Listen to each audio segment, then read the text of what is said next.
Call the June 15, 2026 St. Clair Shores Council meeting to order. Abby, please call the roll.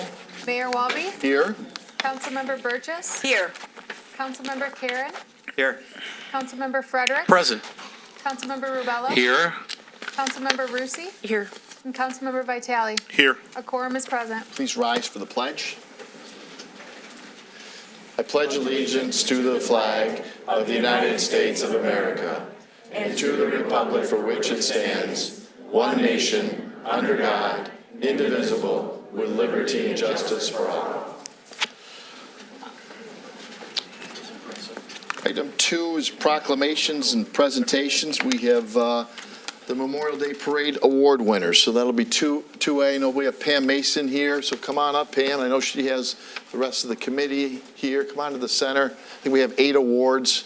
Of course, the Memorial Day Parade is part of the fabric and the DNA of St. Clair Shores, and this is the part of the committee that runs it and handles it. It was 73 years, right, as I recall. I mean, 73 years.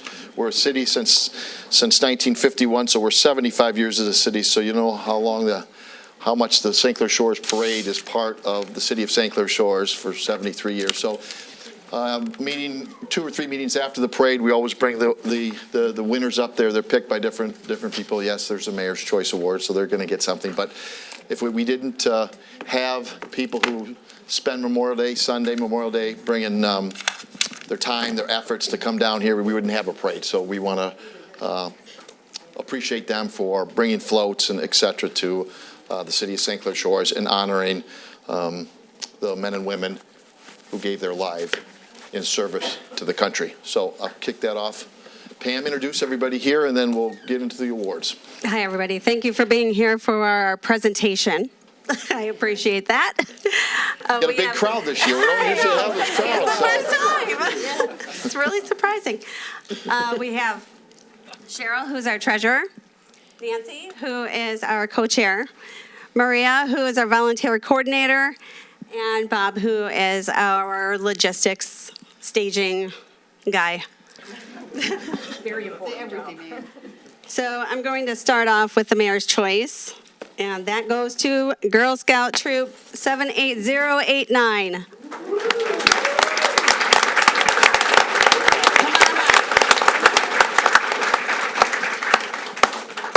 This was a good float. It was a. Thank you for coming. We appreciate it. Thank you. It was a great. Yeah, come on up here and get a picture.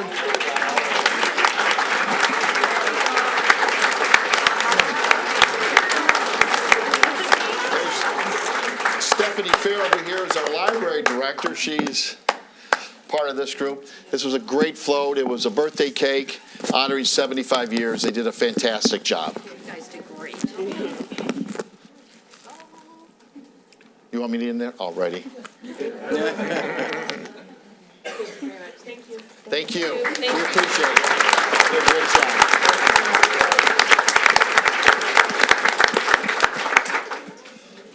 Next up is the Director's Choice, and it is the Vietnam Veterans of America, Chapter 9.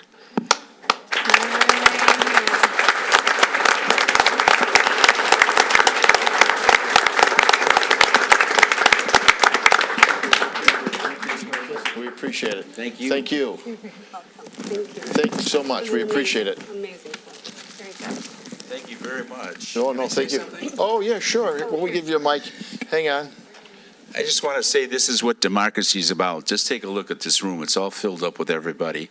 And we have troops in 150 nations. Freedom isn't free. For sure. Thank you.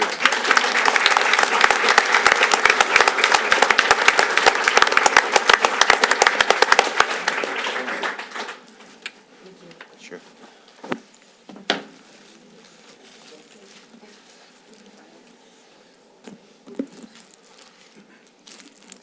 Hello, everyone. I would like to present this award to the Best Patriotic Float, Eagles 3619.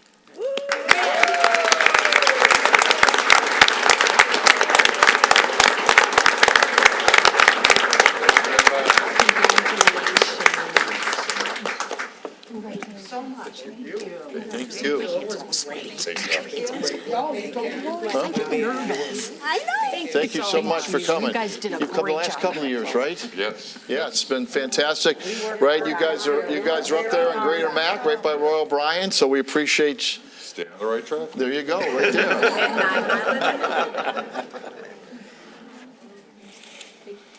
Fantastic, thank you so much. We appreciate it.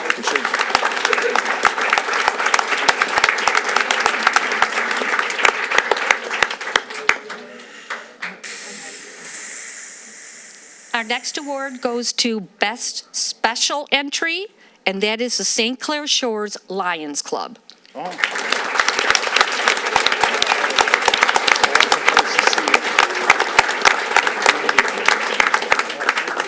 Fantastic. Want to say something? Yeah, St. Clair Shores Lions serve the community of St. Clair Shores, Mike. through our eyeglass and hearing aid agendas. We love this community, and we're going to keep fighting for this community. And I would say that I think the St. Clair Shores Lions Club is the oldest fraternal organization in the community. I think started maybe in 1948. It's something. 46. Sorry, but that's how long it's been here, been part. So even before it was a city, it's been done a lot of good in St. Clair Shores for all these years. So 80 years.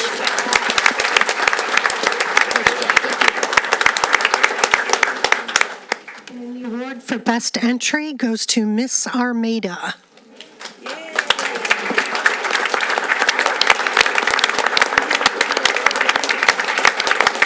Thanks for coming. Thank you.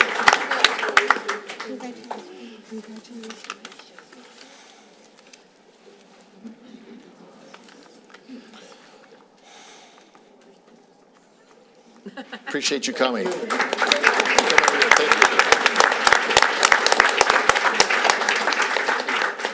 The award for Best Band goes to Juke Joint Blues Society. There we go, right here.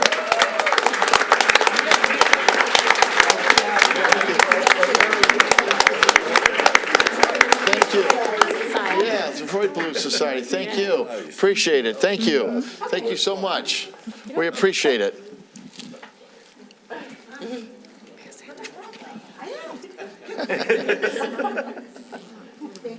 We appreciate it.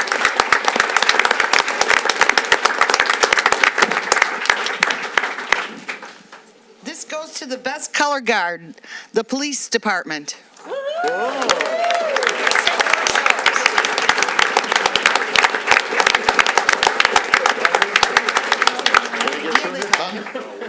She's trying to get through. Writing tickets.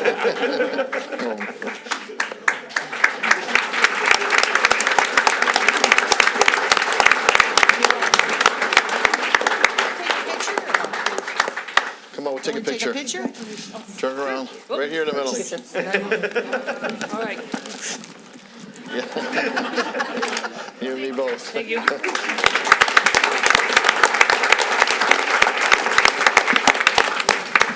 Okay, this is the best school band. Best school band, Lakeview High School.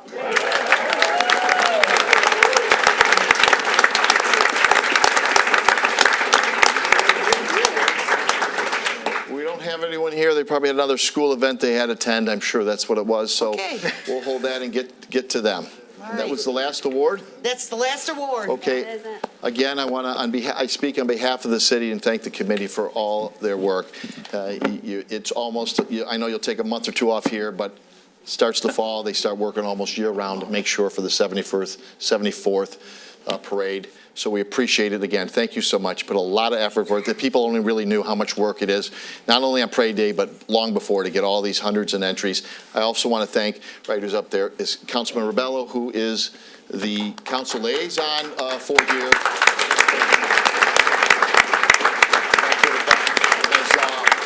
Been instrumental over the years, specifically in getting participants in the parade, and so we appreciate that. Again, thank you so much, and we appreciate everyone who came to the parade. We don't have one without participants, so thank you so much.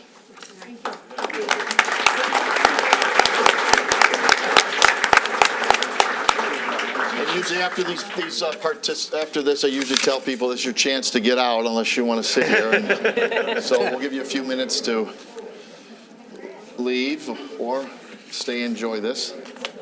Okay.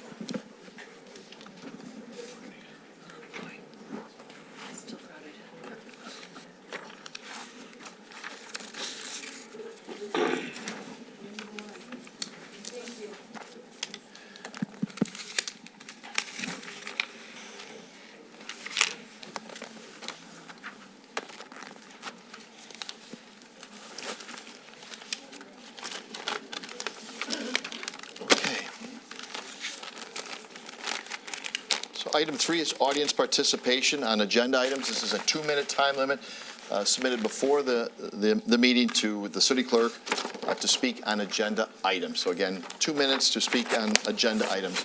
Abby, do we have any? Yes, we have 19. Okay. The first speaker is Lynn Huthwaite, a St. Clair Shores resident, speaking on agenda item 5. No, we're on number 3. This is audience participation. So this is we have 19 speakers. We won't start till I go over it again. We have 19 speakers. So all 19 speakers will speak. They have a 2-minute time limit. Again, I'm only presuming. I'm sure most of it is all on item 5, but it's on the agenda items. Okay. So good evening, Mayor and council members. Tonight you will hear from residents who care deeply about this community, Lake St. Clair, and the future of Golf Ball Bay and Sunnydale Beach. Let me begin by saying that we support the goals of your project. We support reducing basement flooding, separating stormwater and sanitary sewer systems, and investing in infrastructure that benefits our community. What we do not support is making a permanent decision for a unique and irreplaceable location when there are so many important questions that remain unanswered. Golf Ball Bay is one of the few remaining shallow sandy bays in St. Clair Shores. Families swim there, children and pets play in the water, boaters gather here, and generations of residents have created lasting memories in this special place. Over the past 2 weeks, residents have spent countless hours researching this project, reviewing documents, meeting with officials, and seeking answers. What we have found is not clarity. What we have found is very big uncertainty.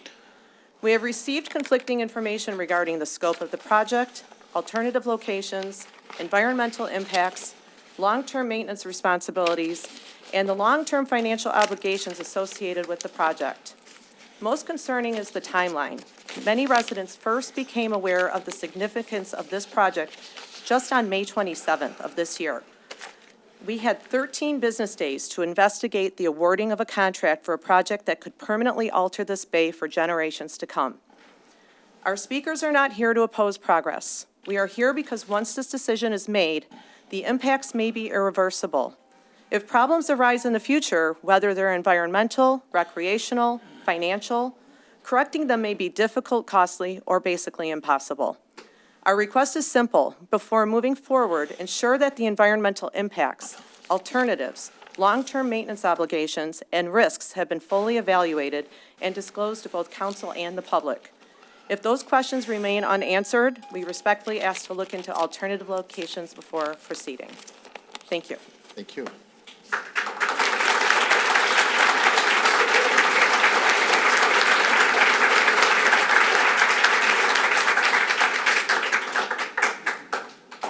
Next, we have Amy Tomlin, a St. Clair Shores resident, speaking on agenda item 5.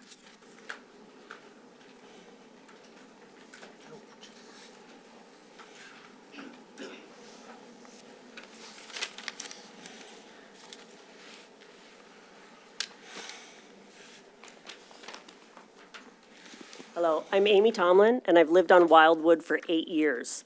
Wildwood Bay is a very unique, large, shallow inlet surrounded on 3 sides, creating a very calm environment that's protected from all the rough wave action of Lake St. Clair. It has a natural sandy bottom with minimal vegetation and is consistently shallow throughout, making it a perfect spot for family recreation in the summer and a respite for migrating waterfowl in the spring and fall seasons. I am concerned that an environmental impact statement for this project was deemed to be not required. An EIS should assess how a construction project is going to affect the local water quality, aquatic habitat, public health, and the community. We know that there are already a total of 80 outfalls into the lake. So it might be easy to sit at a desk, pull up a map of the lake, and say, oh yeah, there shouldn't be any big difference between this area or anywhere else on the coastline. But if you get up from your desk on any given summer day and come out and see dozens and dozens of boats, hundreds of swimmers that are in the bay, families, friends, come from all over the region, not just the locals here, and they enjoy this prime area, from fishing boats to dinghies to pontoons up to yachts. Because where else in the shores offers this environment for community members to swim in the lake? Lake St. Clair is the greatest natural feature that the shores has to offer. And it also has the largest fluctuation between the minimum and maximum water levels anywhere in the Great Lakes, about 7 feet. So please take this opportunity to study how the bay will be affected at both the high and the low water levels. I'm a big fan of the sewer separation projects and the infrastructure improvements that are being done and the stewardship of the lake that is being shown. And I think we can do both, protect the lake and preserve the recreational environment if we do it right. So usage study, environmental impact study, and get the data necessary to make an informed decision. Thank you.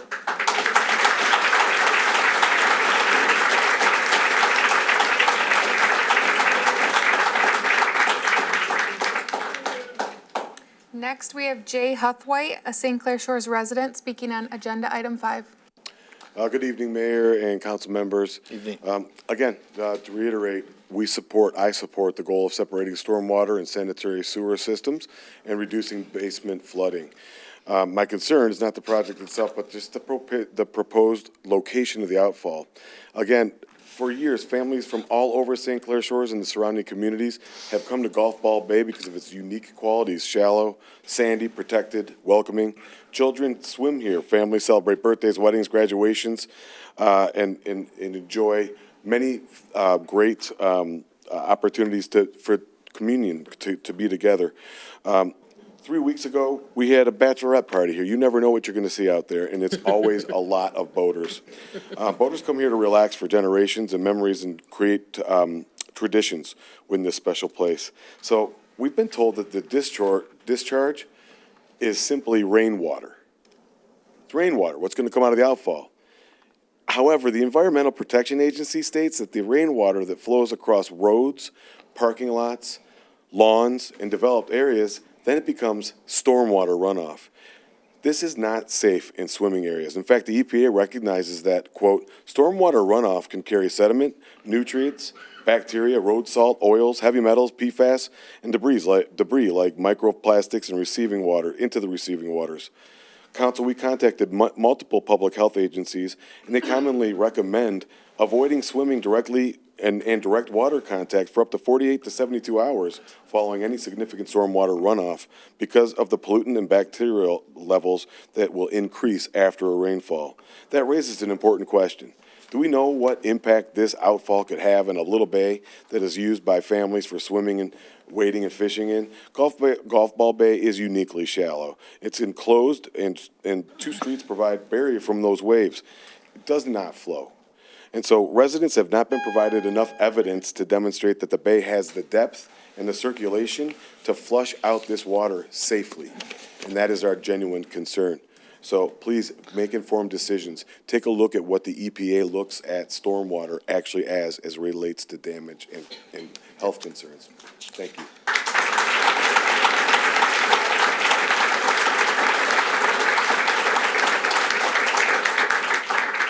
Just by the way, I was there for the Bachelorette. There was a lot of women. They were singing all kinds of songs for hours out in the bay. They were kind of almost claustrophobic from your home over there. I watched the whole thing. Yeah. Why were you there, Kent? Huh? Why were you there, Kent? I was on my boat, enjoying Wildwood Bay. That's why I was there. They were. Abby? It was work. Sarah Day Donatus, St. Clair Shores resident, speaking on agenda item 5.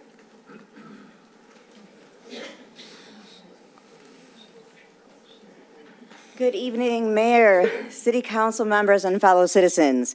Thank you for the opportunity to speak tonight. As a resident of this community for more than 50 years, I support efforts to separate our wastewater and stormwater systems. However, I am deeply concerned about the proposal to redirect nutrient-rich and potentially polluted water into Wildwood Bay. Wildwood Bay already experiences seasonal cyanobacteria or blue-green algae blooms in early fall that occur when excess nitrogen and phosphorus enter the water. According to both the EPA and NOAA, these nutrients can fuel harmful algal blooms that block sunlight, reduce oxygen levels, damage aquatic habitats, and threaten water quality. The species of cyanobacteria that grows in Lake St. Clair is a mat-forming blue-green algae that produces potent cyanotoxins, collects and encourages the growth of E. coli, and can produce neurotoxins. Exposure to contaminated water or the thick algal mats can cause severe health concerns, including acute skin irritation, respiratory distress, and gastrointestinal illness for both people and animals. Wildwood Bay is one of the very few areas in our city where families swim, boat, fish, and enjoy the waterfront.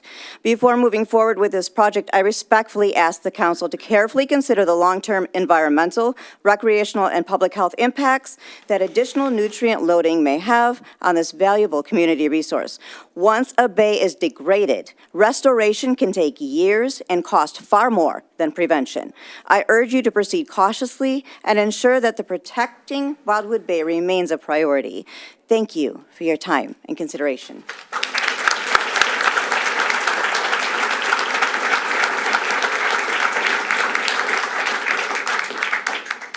Dan Carlson, a St. Clair Shores resident, speaking on agenda item 5.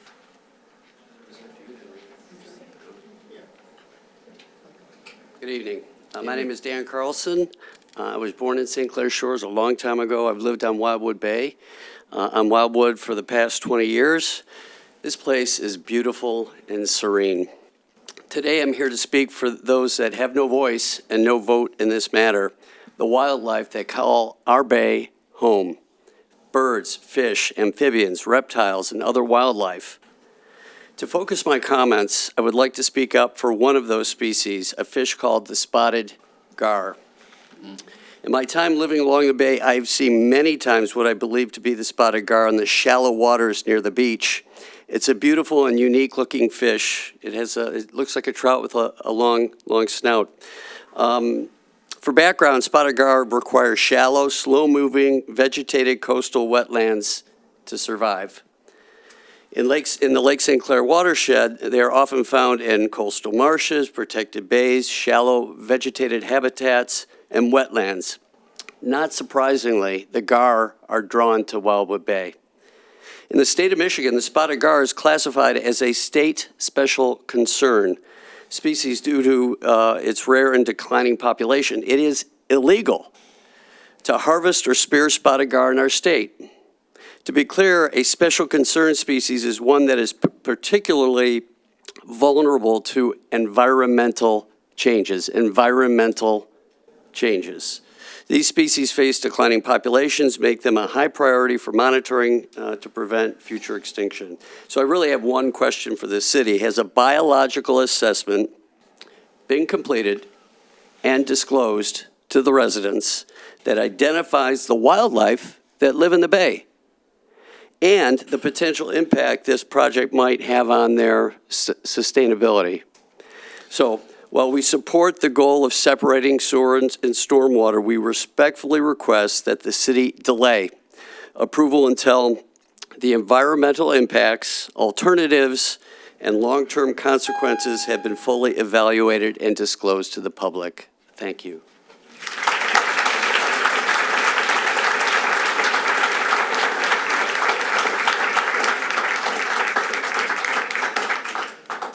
Henry Goitz, a St. Clair Shores resident, speaking on agenda item 5.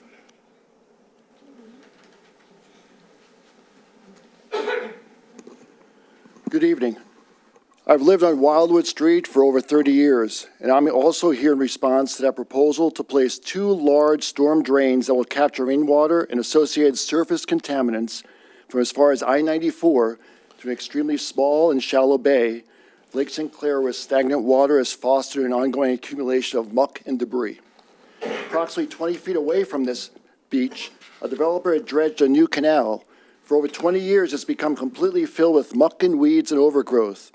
All this is due to the unique position of the bay, tucked away from the lack of water flow with only inches of depth, and at times only dirt and sand. There is no dilution nor free mixing with the main body of lake water. More importantly, and why I'm here before you as a physician and surgeon, is that the street that is to be dug up is an area known of buried contamination, namely lead and PCBs. Eagle Site ID number 500-00094 entitled Sunnydale Street Contamination. This area is within a stone's throw of the proposed drainage site. Are we willing to risk cancer-causing agents to be released in our lake for a rush on gaining a low-interest loan that will be asked to pay back in taxes and city bills? This project will have a dramatic negative outcome in contaminating the bay water, dragging not only surface contaminants from its runoff, but also the real risk of underground cancer-causing contaminants that could be dug up and let loose. Finally, it was said by a Hennessy engineer in these chambers on May 27th that no environmental impact studies have been done and none needed to be done. Such studies do need to be done and are essential as the outcome can have far-reaching consequences to our health and well-being.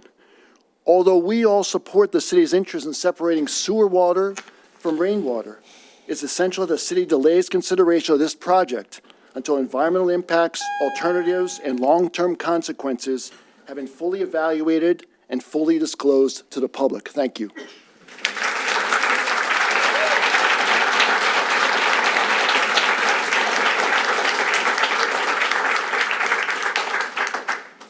David Powlick, a St. Clair Shores resident, speaking on agenda item 5.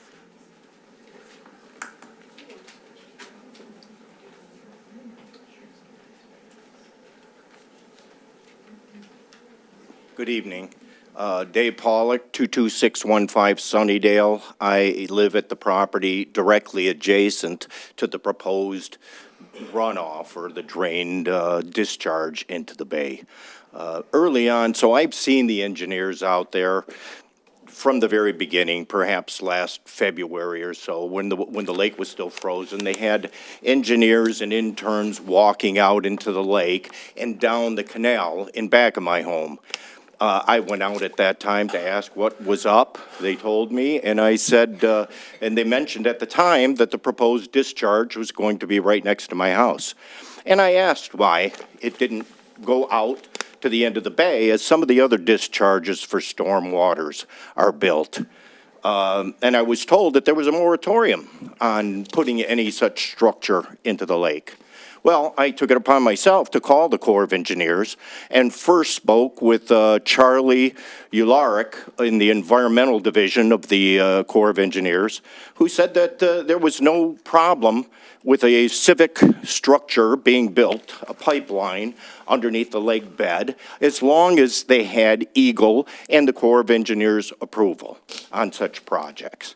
I then called the permit department to find out whether and how far such a permit would have gone, and spoke to the head of Michigan's COE, Don Heineke, and he says that no such permit was ever submitted, so he was unaware of the project altogether. And I'm simply saying that all that you're hearing here today would be alleviated. You know, you would get rid of all of the problems if you simply took that pipe out of the bay and took that water into the mainstream of Lake St. Clair's normal current. There's no structures that you would have to move. There's no street, no sewer lines, no water lines, no gas lines, just pipe.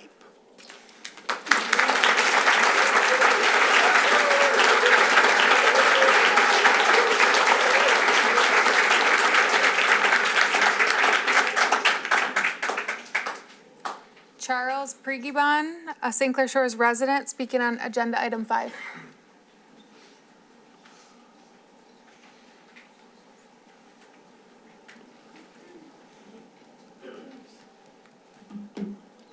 Thank you, Council.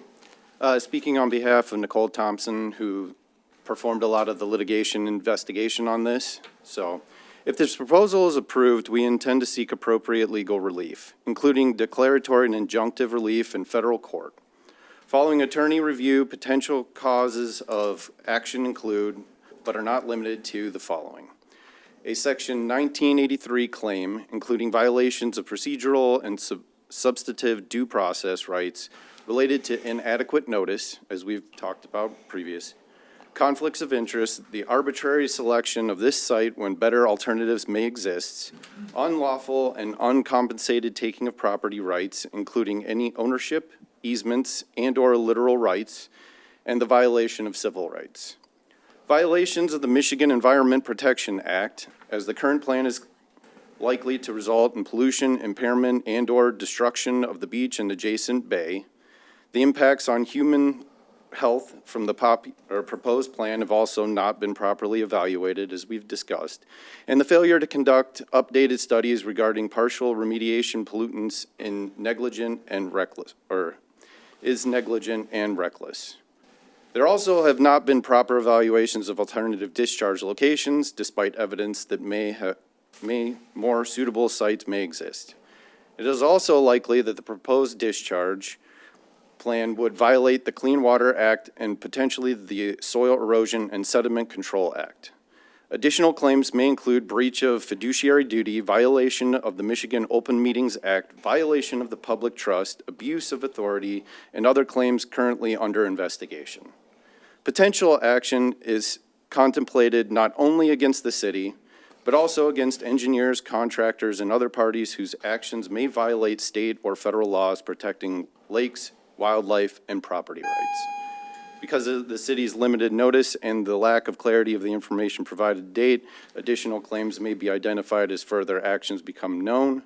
Rather than engaging in lengthy litigation, I urge you to conduct further review of this proposal, fully evaluate the environmental and property rights concerned involved, and seriously consider more appropriate alternatives for stormwater discharge.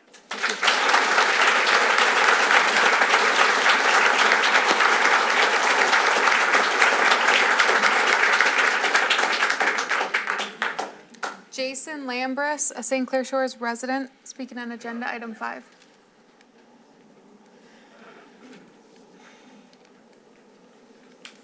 Evening. Evening. My name is Jason Lambiris. I've been a resident of St. Clair Shores for about 26 years now, 6 years on Ardmore Park, and the previous 20 on Worthington Court. I've lived in, I've boated and swam and fished on Lake St. Clair for the past 45 years. When my father used to bring me, and now I'm taking my 3 daughters that have grown up on our shorelines. I think what you're hearing tonight is that every resident supports fixing the sewers. The objection here is actually pretty narrow, but you're about to award about a $14 million contract to build a permanent outfall into Golf Ball Bay. Nobody has shown you a single study of the impact of that bay. The recommendation in your packet is really about price and responsiveness, and as was said earlier, once it's poured, there's no undo. There's no undo. Here's the part that should really stop this vote. Again, stated, no agency has studied this bay, and we can prove it from both sides. This week, Macomb County's own Public Works Commissioner wrote that our office reviews only the drain connection, and that the outfall is Eagle's responsibility. But Eagle's review studied construction and sewage flows, not the bay. So the county points to the state, and the state never looked. There's no circulation study, there's no sediment study, no water quality or habitat study in the record. And what we've been told doesn't match the record. We've been told that it is permitted by Eagle with no environmental impact. It is not. The finding only means that no impact statement was required for the loan. And the outfall's own permit is still pending. We were told that the outfall will help the algae, and science says the opposite. Finally, accountability, and I'm reading from public records. The Macomb County Public Works Office that must permit the project employs Councilman Karen as an engineer. And the Southeast Macomb Sanitary District's own minutes list Councilman Karen as vice chairman, and Mayor Walby as its paid director of operations. a regional sanitary district engaged in this. I'm not alleging wrongdoing, but a mayor presiding over this vote and a councilman casting it, who both hold paid positions for governing roles and agencies tied to this project, is at least appearance of conflict of interest.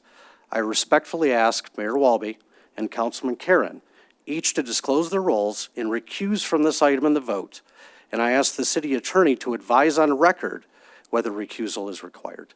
Thank you.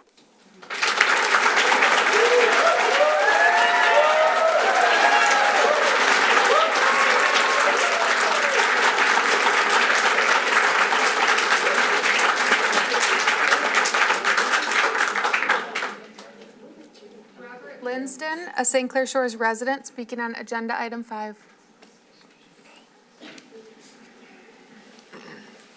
Thank you for your time, Council. Thank you. Appreciate it. My name is Robert Linsden. I live at 22431 Wildwood. I moved in there in January of 1970, so I've been around for a while. During the 1970s and 1980s, the Corps of Engineers placed a berm on the western shore of Lake St. Clair to help stop the flooding due to very high water levels. When the water in the lake subsided, they began removing them due to citizen complaints. At that time, the Corps was at our bay, working on the berms. Myself and my neighbor and best friend Al Seeger went down to the beach to observe. 2 members of the Corps were there. We asked them why they didn't remove the berm at our beach. They said it would be not in the best interest of the lake to remove that berm in this area. They said that Bud Wheel Company in Detroit had used this area as a dump for some very bad chemicals in steel drums that are buried under dirt years before. They also said that no digging should take place at the beach to prevent these chemicals from getting into the lake. Thank you for your time.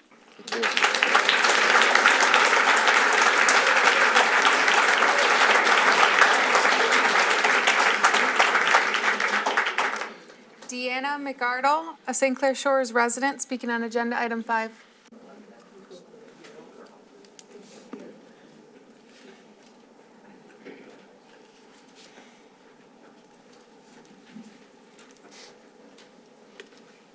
Good evening, Mayor and Council. Thank you Evening. for your time. My husband and I bought our house on Wildwood 5 years ago because of the water. It wasn't just a nice view, it was where we wanted to start our new life together. 4 years ago, this summer, we were actually married on the beach at Wildwood Bay. Friends and family gathered there, and there were a bunch of boats that became unexpected witnesses to our wedding. Now we boat there, we spend time there, and our now 15-year-old walks out there with her friends, and because it's such a sandy, nice beach, she gets to hang out there with her friends. So they're at our house and not wandering around, roaming around. We know where they are, and they're safe. We'd like to keep it that way. Excuse me. And when our adult kids who are already out on their own decide to have kids, we want to be able to have our grandkids come and do that too. It's a beautiful beach. We want to be able to swim there safely. St. Clair Shores proudly identifies itself as a waterfront community, and we celebrate our access to the lake and the boating culture. And we have Veterans Memorial Park that's generally closed for swimming, so it makes places like Wildwood Bay even more valuable to all of us. Why would we want to diminish one of the very things that draws people to St. Clair Shores in the first place? We believe residents deserve a clear understanding of how and why this location was chosen, and we support solving the sewer overflow and flooding issues, and respectfully request that the city delay approval until the environmental impacts, alternatives, and long-term consequences have been fully evaluated and disclosed. Thank you for your time.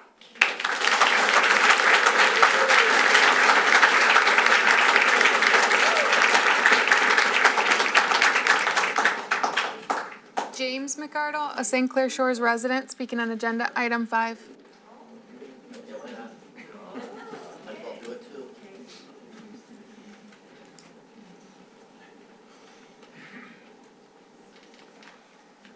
Good evening, and thank you for your time.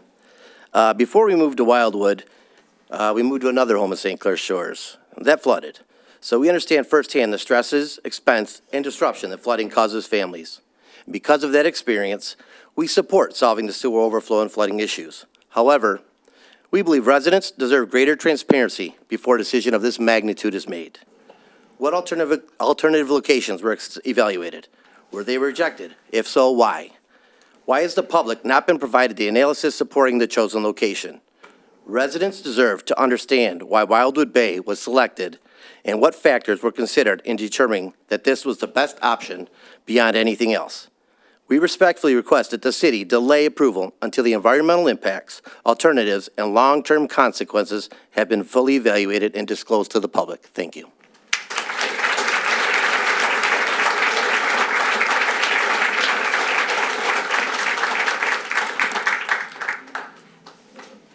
David Suhulitz, I believe? St. Clair Shores resident, speaking on agenda item 5. Good evening, Mayor and Council. Thank you. Thank you. David Sokolitz, I live on the corner of Lake Crest and Jefferson, and I've been there for about 23 years now. We've dredged our canal a few times. Again, as it was alluded to, there's that drainage that goes out in front of my canal. And, you know, to the right, to the left, no one swims in those bays because, again, the bottom is not as nice and sandy as it is over at Wildwood. With the recent, and I would say in the last 10 years, heavy rainfalls, last year being about 4.5 inches, I believe, in about an hour, I feel like these are going to get more frequent. So the stormwater drain that you're proposing for Wildwood would definitely impact my family that has been using that bay for at least 20 years. So I just want to make sure you guys take the utmost care in making this decision. Thank you.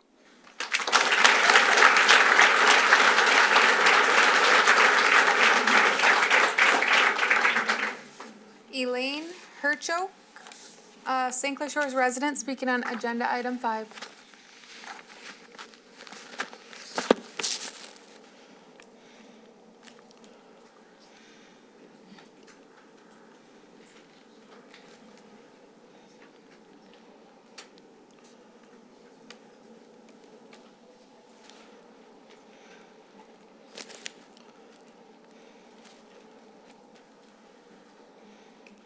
Ma'am, pull that mic, pull that mic down so everyone can hear you. Thank you.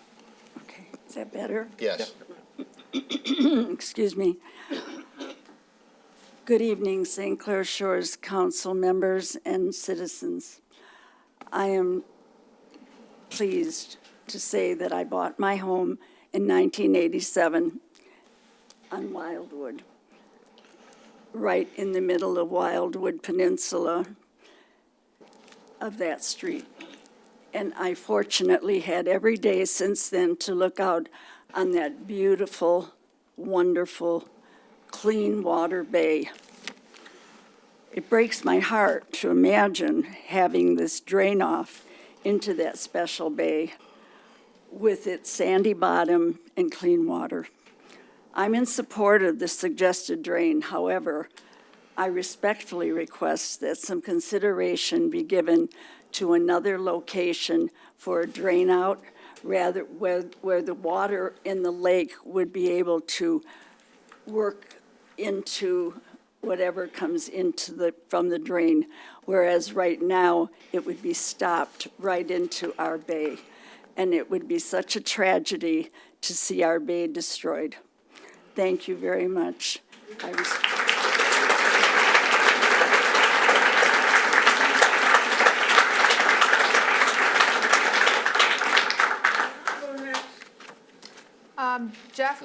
Jeff Carles, a St. Clair Shores resident, speaking on agenda item 5.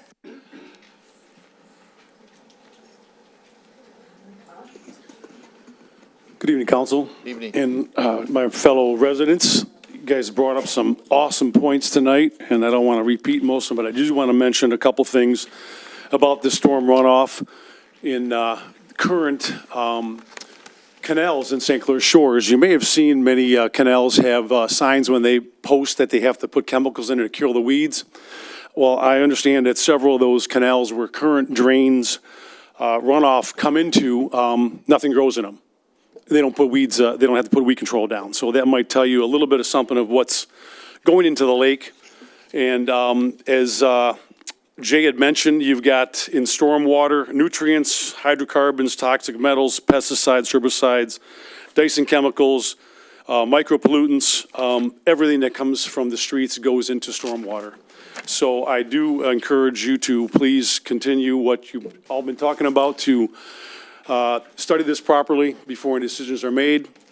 And if we do proceed with something, as Mr. Pollack said, out into the lake, similar to what the Rio Vista drain is and others, so it can get out into the flow, because it's going to wash right back in the bay. I've been in that bay since 1970s. Grew up there, and snowmobiles in the winter, seen it when there's no water in that bay, when there's sand, and if you start dumping discharge in there when the water's low through all the cycles we have, we're going to have a bigger mess than what we have. So again, please consider this project before moving forward, getting some better environmental studies done. Thank you.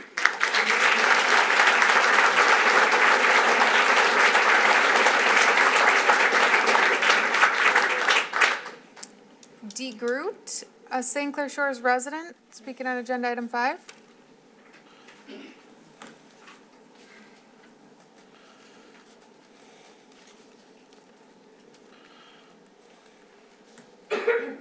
Hi. Evening. Hi, I'm Nancy DeGroot, 56-year resident and taxpayer in the city of St. Clair Shores. I even lived on Gordon Road when it was gravel back in the day. I'm supposed to bring this home, but I think there's a few other people who are going to talk after me.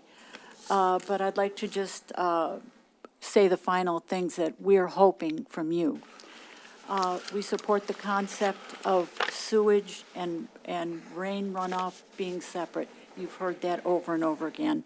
But what we're asking is to do have Eagle or the EPA do a survey to assess potential damage to the environment, people, pets, and wildlife. And the survey should include the effects on the water, the land, both chemical, viral, and bacterial. If you can do that, we'd love you to share the results as well. We'd like to know if there were fair, appropriate, and legal means used to notify the citizens of this plan and when you do, if you do a study, will you please notify us in a fair, legal, and appropriate manner? We're asking, do any of the board members have a conflict of interest and they recuse themselves from this decision? Have you looked at alternative sites? We know water dumps into the lake for many locations. Can those drains be tied in to the long drain that's going to run down Sunnydale? Can the loan be approved and used in the future? And the residents of St. Clair Shores have a beautiful bay and wish to keep it beautiful, and we're asking you to support us.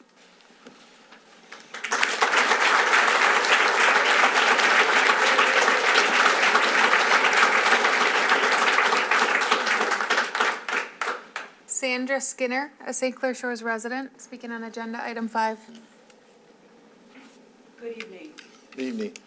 I have 2 points to make. I've been on Golf Ball Bay, lived there for 33 years. I have 129 feet of frontage. So I've seen where the water's low and where the water's high. And very often it's low, especially in that area. I was never advised of any plans for this project from the city or the county. I found out from a neighbor once the bids were released. And I actually watch many city council meetings, and I do look at agendas, but I missed it. My apologies. But I would request in the future that the city mails invitations to impacted homeowners, so there's early communication to the public during the planning phases of any project where you're a resident that is impacted. For a waterfront property owner, the issue is not the city's stated benefit of reducing backed up sewers and basements. No one would disagree that this is the objective. The issue is the drain location. This requires an analysis whether a reasonable buyer would pay less for waterfront properties because Golf Ball Bay becomes known as a stormwater or relief drain outlet. Water clarity, odors, debris, algae, accretion, or perceived contamination impacts. Wildlife reduction, the swan nesting sites of herons and fish species, even if considered an urban setting by Eagle and not the Edsel Ford Estate. Look at that report.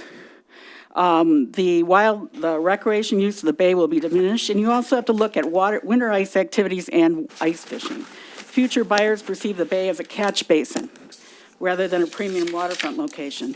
So what I'm asking, if this bid is accepted, I believe that our assessments no longer reflects true cash value, and the assessor needs to be notified to make adjustments. A catch basin is not lakefront. I also encourage my neighbors to take the following steps to appeal their assessments if the bid is approved. Obtain all engineering drawings and environmental studies for the Sunnydale Relief Drain. Verify water quality was studied. Determine exactly where the outlet structure will be located relative to your lot. Photograph and videotape existing conditions now, plus during and after the construction. Note that the public planning meetings were not directly communicated. Consider obtaining a waterfront property appraisal after project details are finalized, and preserve all notices and correspondence from the city of Macomb County. Please take under consideration property values, economic impact, and improved communication as well as assessments. Thank you.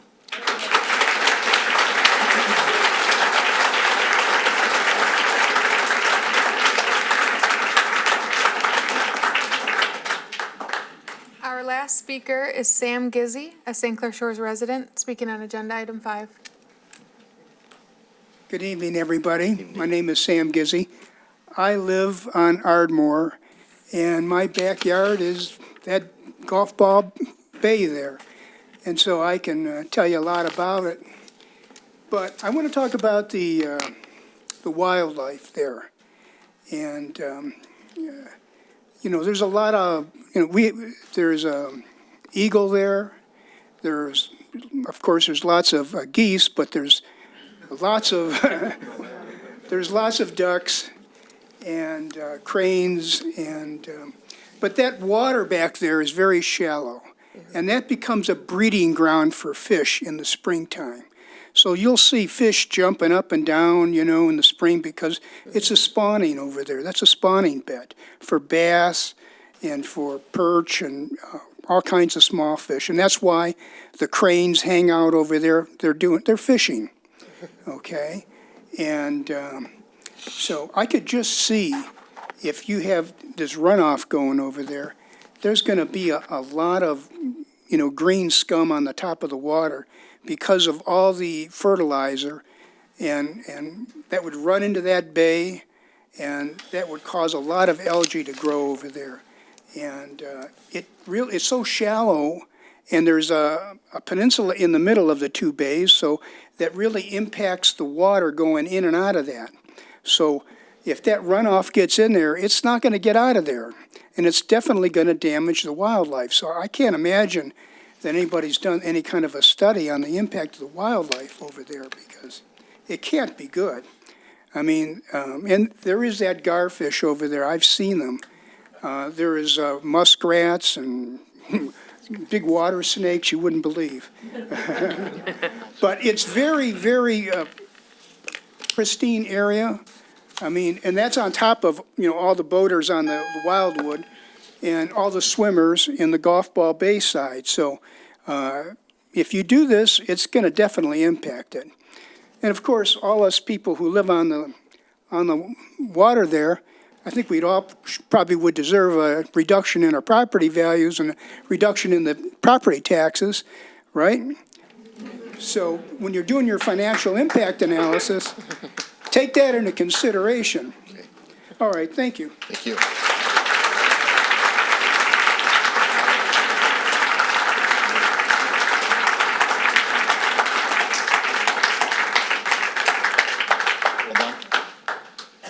So next on the agenda is the request to, is item 4, but I'm going to move to item 5 out of respect to, we have the whole place is full here for item 5, which is a request to award the contract for the Sunnydale Relief Sewer Project. So Eggle has pushed us before and said we need an answer by July 7th. We, myself, actually Senator Hertel, City Manager Dustin Lent, actually had to go all the way up to the governor to get some movement here, and we did. So we're not making a decision tonight. Eggle has said we have till July 20th, so today will not be a vote. We have heard these concerns, not just here. I think all of us have talked to a number of people here and emails, et cetera. So we do want to do more work, more homework. We do want to talk to Eggle. We are glad to have another town hall sometime in July, but this resolution now is pushed back to the 20th. There is no more, we can't go any further back to this council. We cannot go any further back. They have given us up to the 20th, that's correct? Yes. So we have up till July 20th, so we would like to go back. I'm going to ask this body to table it. We're not hiding anything. I think there's a little feeling here that we're hiding something. We're not. We're glad to give you any document you request, and I'm glad to have Mr. Erie answer the question, regarding, the actual of, a conflict of interest. This is not an SEMSD project. It's not a county project. It's the city of St. Clair Shores project. So, and I'm glad to have him answer this right here and put him on the spot. I have no issue with that. So I will ask him that after I'm done here. But so that's where we stand today. So we are not going to vote on this. We have heard these concerns, and there's a lot of them. We're residents too. We all live here. A number of us have boats, and we've gone in the area. So we don't want to hear pollute here, but we also believe that we have a fiduciary responsibility to clean the lake. Listen, I've sat here and taken, truthfully, a lot of abuse over Jefferson Relief, right, that we all know is a pain. And at the end of the day, the Jefferson Relief sewer here is, at the end of the day, hopefully we will not, well, we know hopefully, it'll be 50% less CSOs from the Rio Vista pump station. That's what that project is. So, I know it's a pain to the business. I know it's a pain to drive on it. But at the end of the day, we're trying to make the lake better. And I've heard, Oakland County, I can't control Oakland County. I can only control what's here. We know that Commissioner Miller has spent, I don't know, it could be upwards of $100 million to try to improve that whole Chapaton. So again, we're trying to clean the lake. I understand there's concerns. We hear you. So we want to go back to Eggle. We want to have him, answer some of these questions and then come back. And on the 20th, we're glad again before the 20th to have another town hall. The town hall would we'd all be invited here. Someone might be on vacation so they can't attend, but the council would be here. Mr. Hennessy would be here and give you more updates and try to answer questions and see where we have come with Eggle. So that's where we stand today. I don't know if I missed anything else, Mr. Lent, on that. So we're not trying to hide anything or push away. We are trying to get more time. That's what some of the request was. And so we're trying to go back to Eagle to see if we were able to do other things with the pipe or ask Hennessy where there may be other options. So we hear you. Did I miss something? And then I'm going to turn it over to Mr. Erie, and he can answer, this conflict of interest. I don't think you missed anything, but our goal was to make sure everybody here is invited to that public hearing. So I know it's kind of a big crowd here, but I'm going to probably see if I can get a few of our city workers here to kind of go out, make sure we have a few sign-in sheets and try to get everybody's information. That way we can make sure that there's nobody not getting information. As well as, we're going to send it on our Facebook, social media, that kind of stuff. But I think the last thing we want is somebody not to feel that they got the information. So we will make sure we'll have a sheet out there. Anybody who's already spoke, we have your information, which has your address, all of that. So since you did speak, we have that correct. Perfect.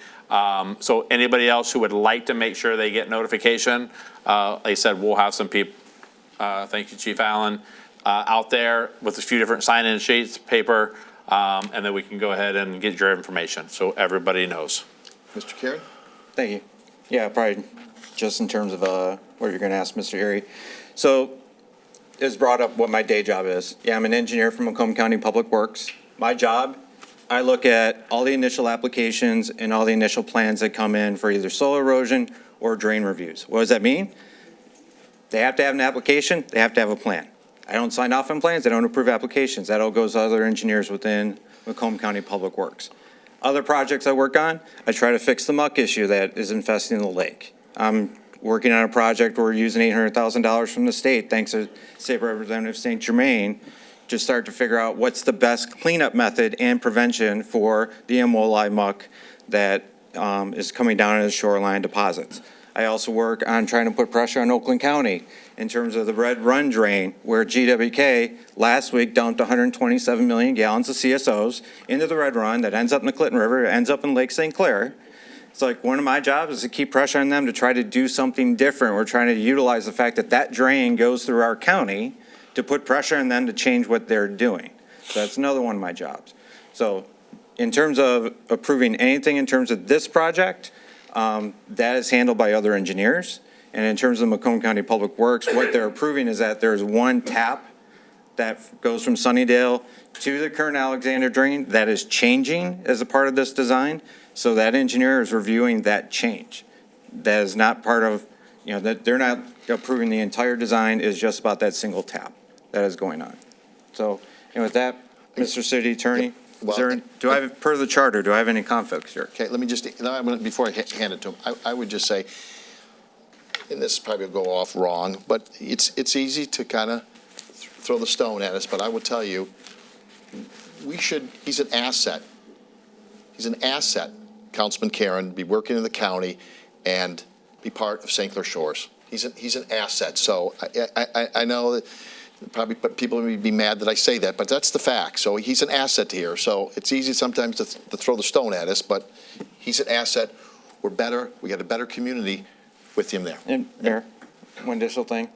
I'd like to thank Mrs. DeGroot because she actually contacted myself and Councilwoman Rusi, and I was the one, I didn't even ask, I basically ordered Denise to have the public meeting back on May 27th, and that with the residents. So it's like I want people to be aware of what's going on and be open and honest with it all. So no one is trying to hide anything in that. The plan was developed. It's been in the works for actually 5 years now in terms of the long-range plan to how to eliminate CSOs that we cause from our combined systems in the Martin District within St. Clair Shores. So, you sent me a thank you note after you had that meeting, so I appreciate that.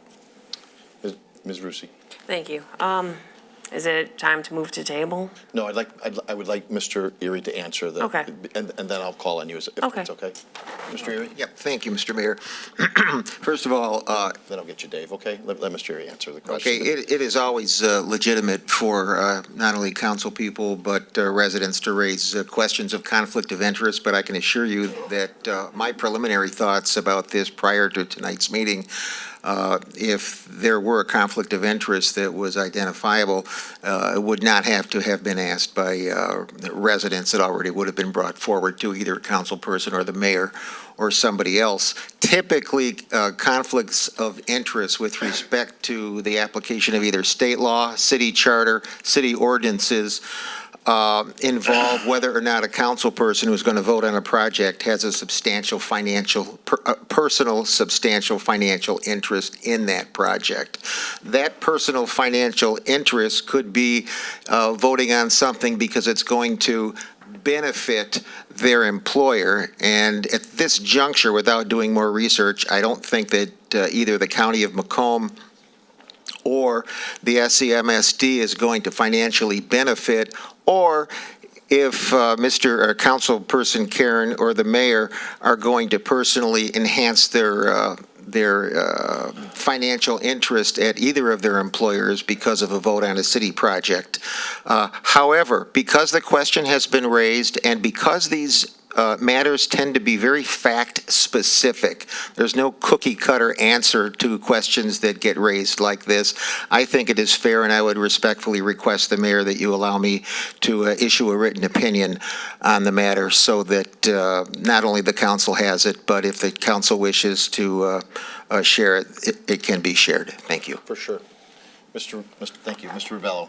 Okay, so this is, it sounds like I won't make a motion to, so you were going to do that. So I just want to let everyone know up here, so I'm not wasting anybody's time and I'm not spinning wheels, that I will not be voting no or voting yes on this unless that thing is in a different location. So I want to make that clear.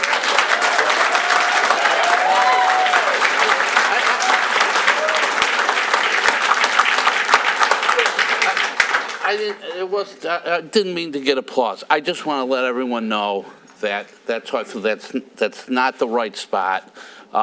Yes, we all want the storm sewer separation. I think everybody in here does, but not there.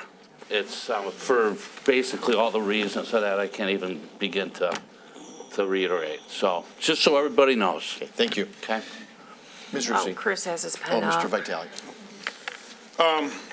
Just one thing I'm going to say about this, or a couple things I guess I'll say, is that, this idea that, and I've seen a lot of this on Facebook, et cetera, and emails, that, like the mayor said, that we're trying to hide something here. This city has been, I think, one of the most open and transparent with these types of things that I'm aware of, and I'm pretty aware of what goes on in local municipal governments. Even the idea that we have everyone come here and speak for 2 minutes before we take a vote, 15 years, I think that's probably been the practice here, is unique to St. Clair Shores. And I thought it was so important that I made an amendment to our charter, so it's always going to be that way, even once we're gone.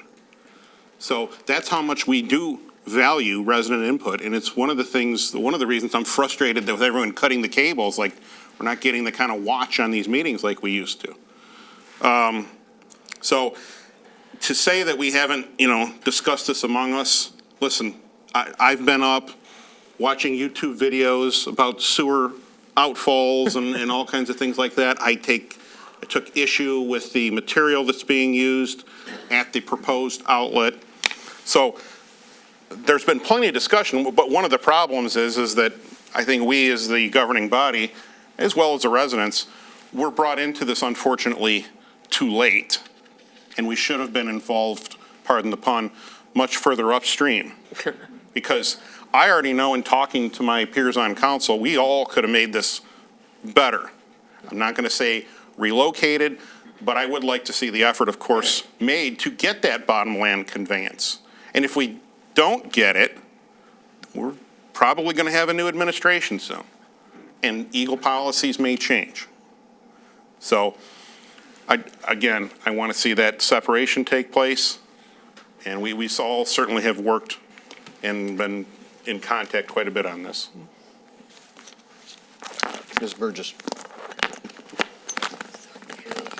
I just want to say that I really appreciate you all being here tonight. You guys didn't give accusations.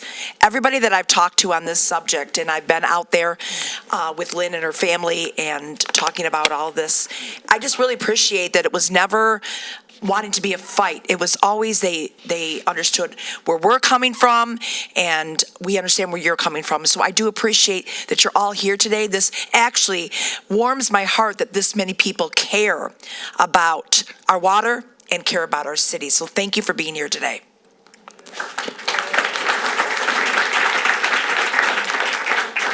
Mr. Frederick. Okay, so before Candace makes that motion, I just also want to say thanks to you guys coming out, and I guess the important part that you have to take away from this is that we're probably going to need your help with whatever the alternatives are. There's going to be some people who are probably going to need to say, hey, it's okay to dig a hole in front of my house, okay?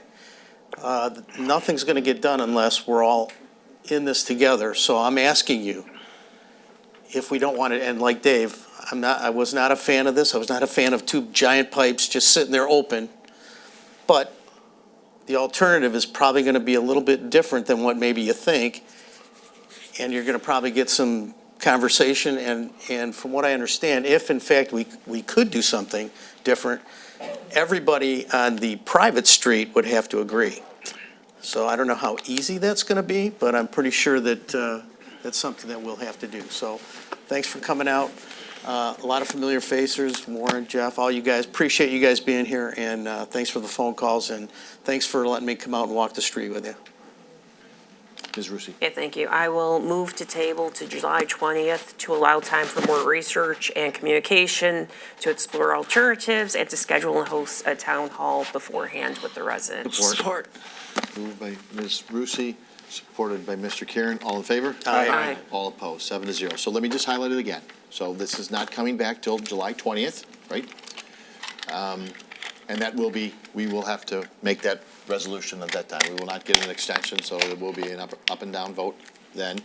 And please sign in. We will get back to you when we will schedule a town hall again, and with all of us here and you, and we will take these concerns back to not only EGO, but to our engineering. So I hope that answers your questions, and that's where we stand. So thank you.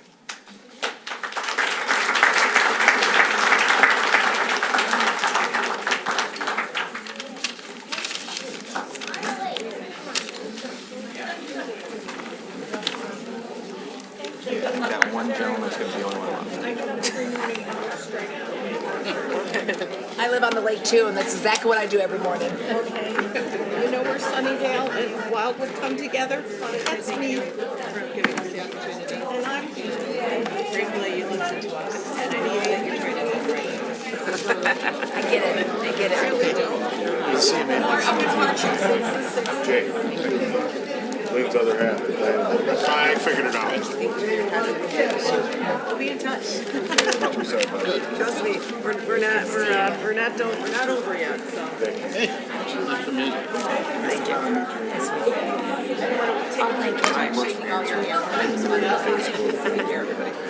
Well, keeps me busy.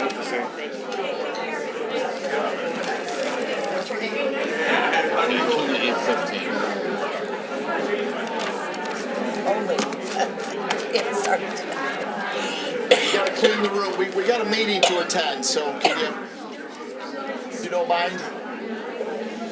Jeff. Push. Get him out, Jeff.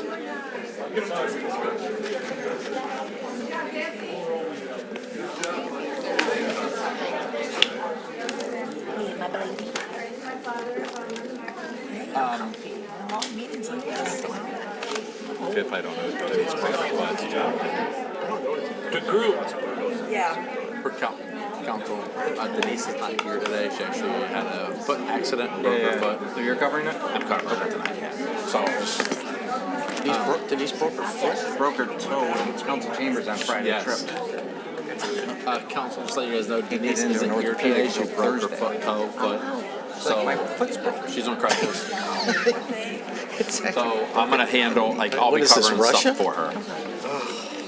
Wow.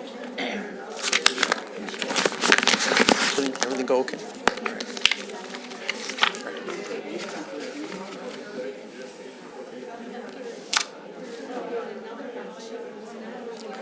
Let's go, we gotta come out, guys. I'm talking outside. We gotta get the meeting going. Hey, Jeff, can you shut the door? Yeah, I'll shut the door. Thank you. All right.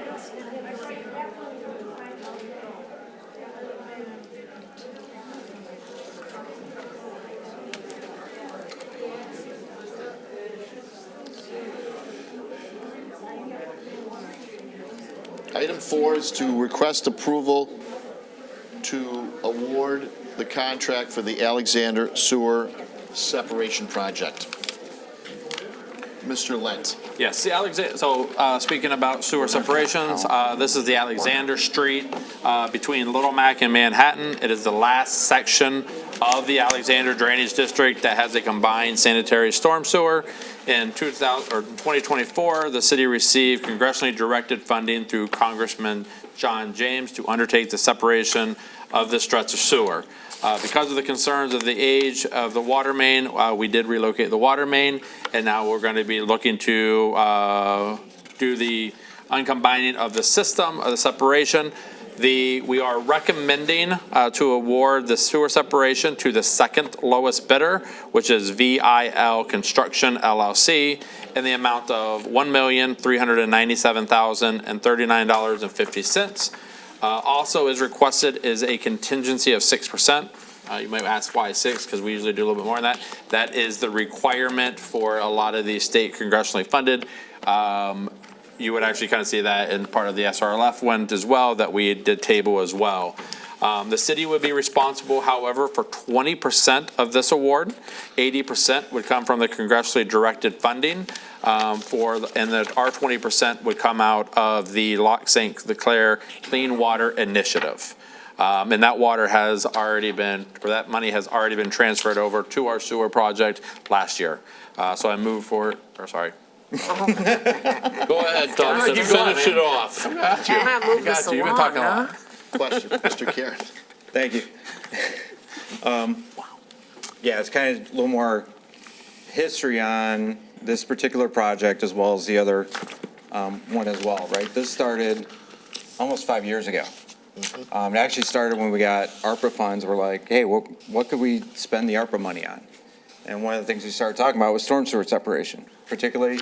And then it got into a study of trying to separate the middle part of the city was the most advantageous because could actually be a goal where one day we could have no CSOs by doing a separation. And Matt, could you pull up the video of, this is the Rio Vista pipe, and at the end is basically when a CSO has to occur because of rainfall and the sanitary system, we can't handle the flow to move it down to Detroit, and it has to go into a retention basin. Once the retention basin is full, we have to discharge it into the lake. It's a treated CSO, but it's basically treated with chlorine, and that has to be controlled on how much you're using.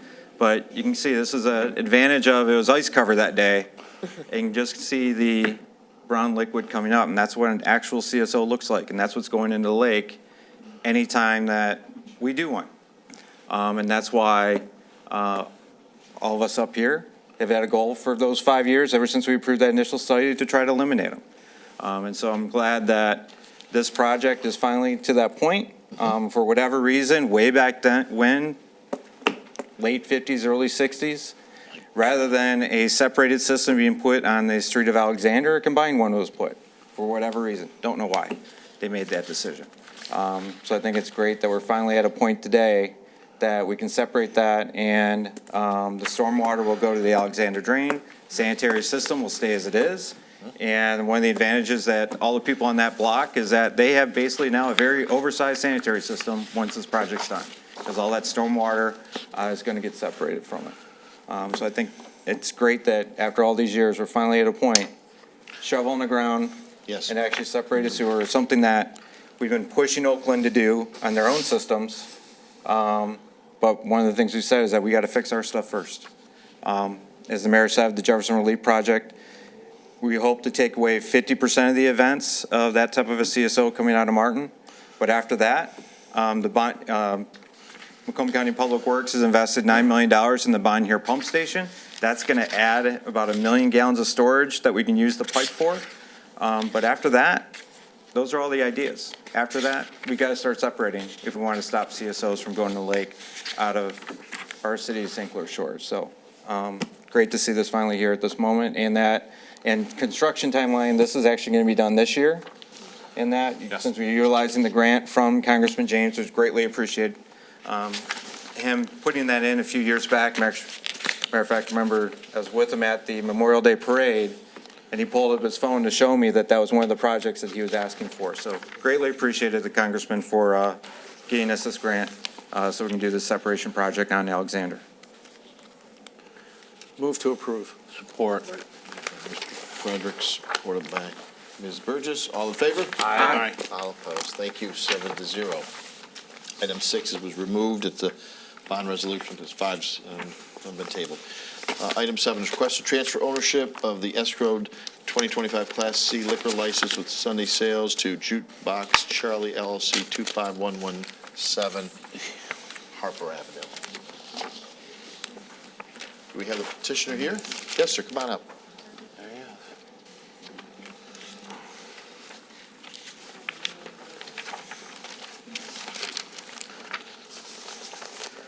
So you're requesting the transfer? Yeah. Yes. Your name, sir?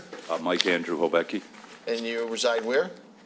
in East Point at the moment. Okay, all right. Bob, Abby, we've gone through all this? Yeah, we've reviewed everything. The cover sheet goes over all the department's review. The only outstanding item was from tax, finance, and assessing. However, this is a lease, so this is from his landlord that has these outstanding bills. However, the rest of the review looks good. Any issue with the taxes, Mr. Erie? Well, the usual issue, if taxes aren't paid, then a lessee such as the gentleman who is making the request tonight is in jeopardy of what happens to properties when taxes don't get paid. When Abby brought this attention to me, I talked to my landlord, who said that he was going to go down and set up a payment plan, which is when it first came to my attention, and we were almost ready in December until the weather messed things up repair-wise. And he was on a payment plan, and they gave me that information so that he took care, I guess, 23. So now he had outstanding, and I told him that that was going to come up. And he said that he was going to make an arrangement with them, and that would have been on Friday. You may wish to communicate with the county treasurer's office. Yeah, that's who I've talked to before, and they've always... To verify that. Yeah. Ms. Rusi?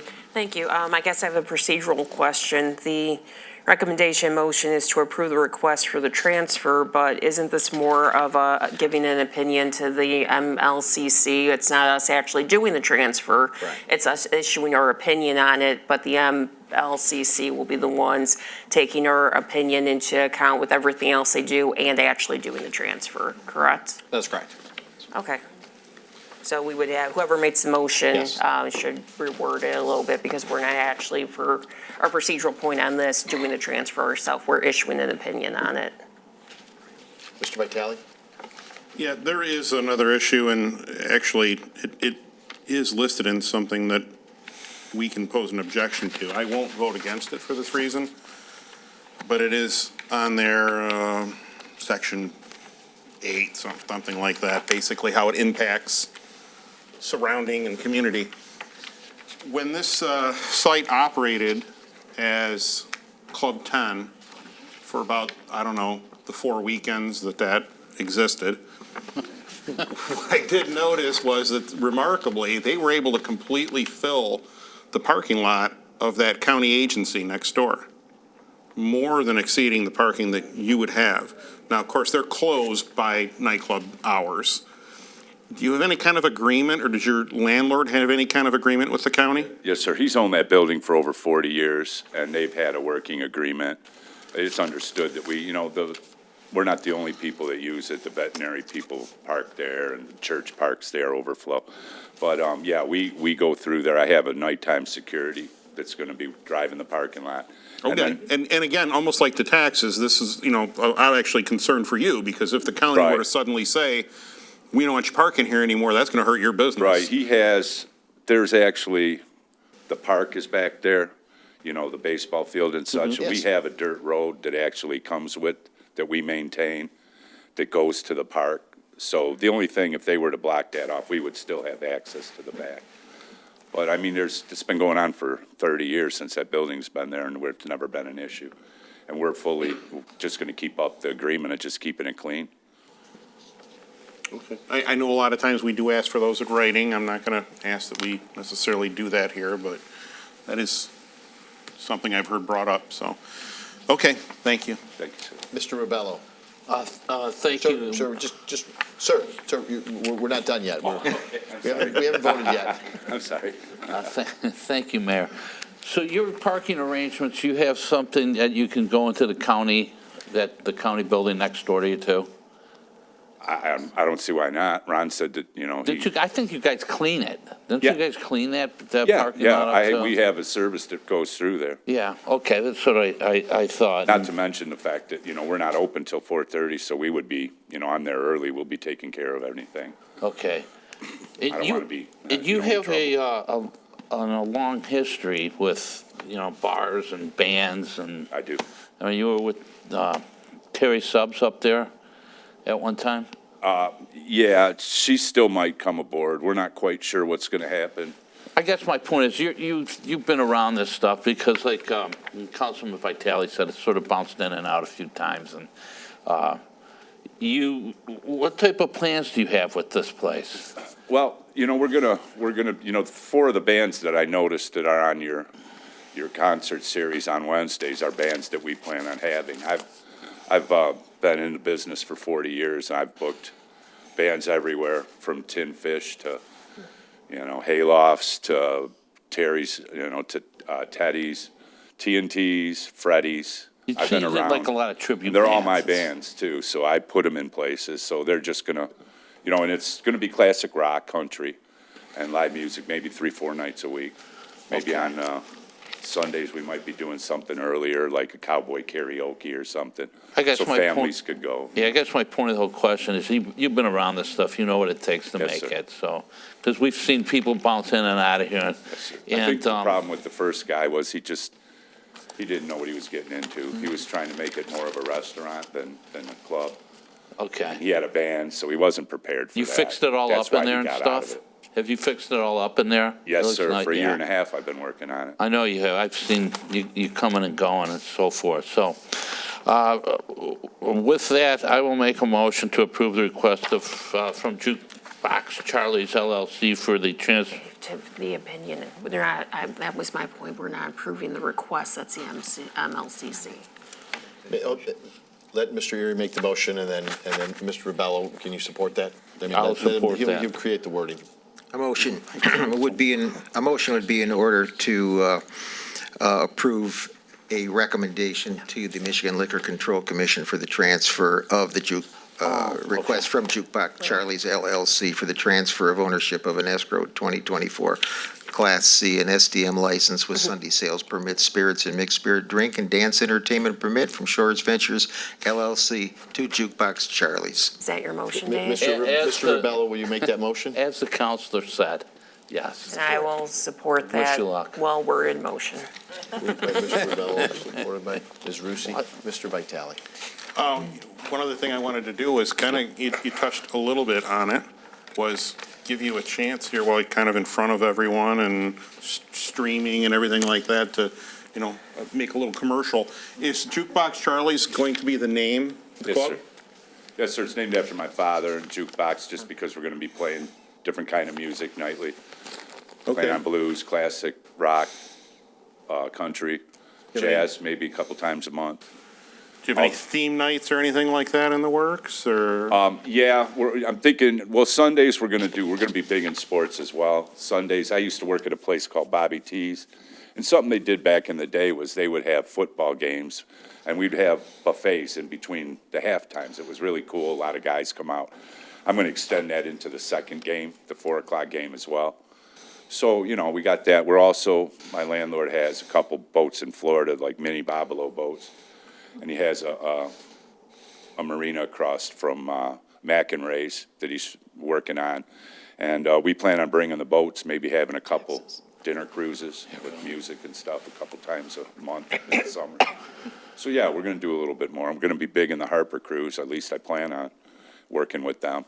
Any outside the building changes planned or signage or anything? Well, we have a license if we were to put up a guardrail for the patio, and I plan on fully developing it. It's for 120 people, so along Harper there, we'll have a nice open, probably 15, 20 tables that'll have a view of Harper. Okay. Thank you.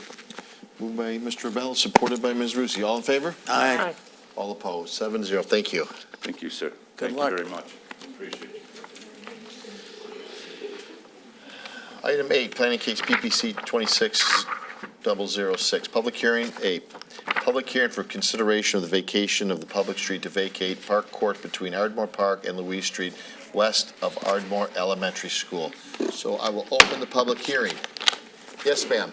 My name is Jan Zawalski, and I've lived on Ardmore Park since 1959. My father built the house, and I'm living in that house. I therefore know everybody on the street because he sold property to them so they could move houses and so forth. We've been notified about the park. And the park we consider to be ours. When we first moved there was nothing, a dirt road. And as they paved the road, then we took care of that park, and now it looks like a park. The trees were all planted by the people who live there. The grass was put down by us too. And we are after the city to help maintain it, but that's another story. We got this notice about the vacate of that road, okay? Which there is no road right now. There's posts there that my father went down to the city hall and asked for that to be blocked off at the time because we had problems with teenagers doing road rages around the park then. Now Right. that isn't going on. Okay, our concern is, I understand, okay, the road, there is no road. Is for you to vote that that's gonna stay that way. And our concern is that, what are you gonna do with the park? There's been rumors that you're gonna give half of it to the school and half of it to the city. We don't want it divided anyway. And it shouldn't be divided up property and given to various sectors. We don't want the school then moving a fence over. As is, they come and they use that grass area every once in a while, which is fine with us. We have no problem. We want no fences. We've heard rumors that they're going to put down cement for the kids to play on.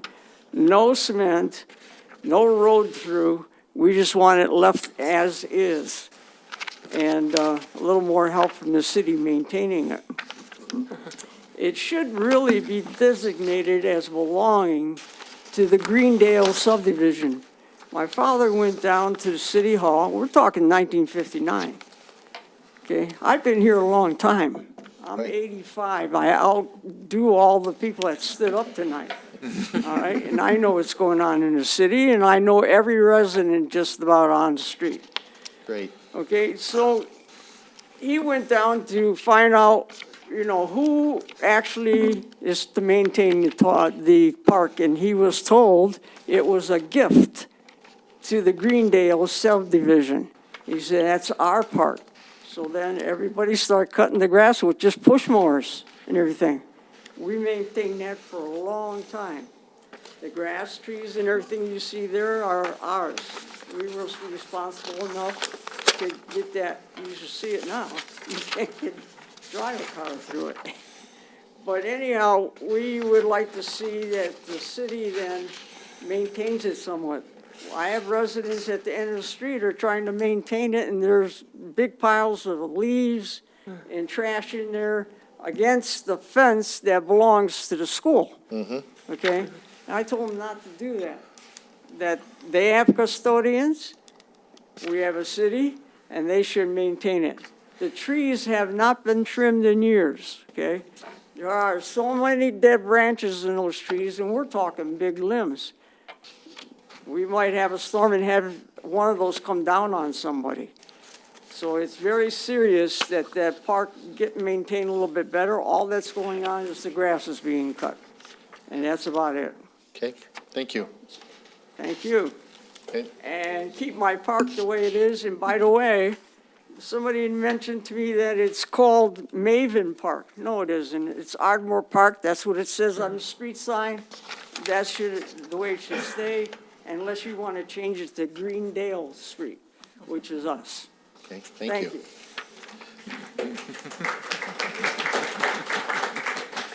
Anyone else? Okay, we'll bring it back. Any request for adoption of the resolution? Mr. Lent?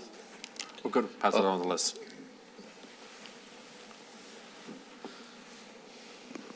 Good evening, Mayor and Council. Liz Cotto, City Planner. I'm here before you tonight to give a tiny bit more explanation to what you have in front of you.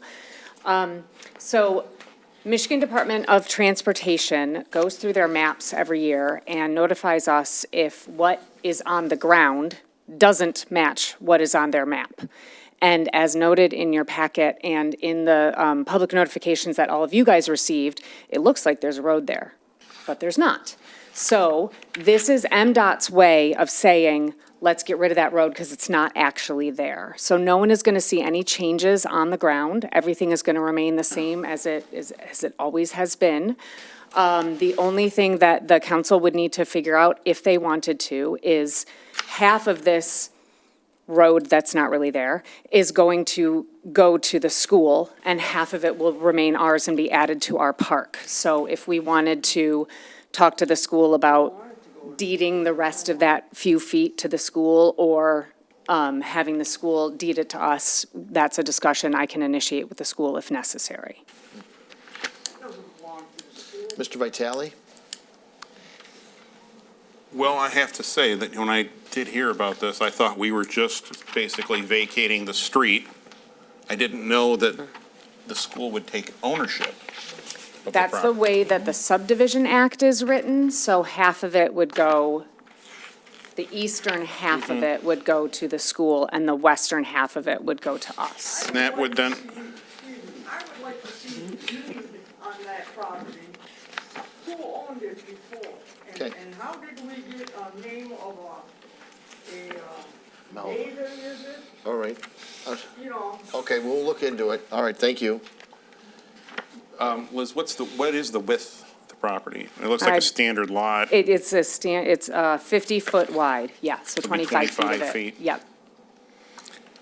And can we deed it with the condition that it won't be built upon, a fence won't be put up? I believe that we could. I would defer to Mr. Erie on that one, but I think that's something that we could probably do.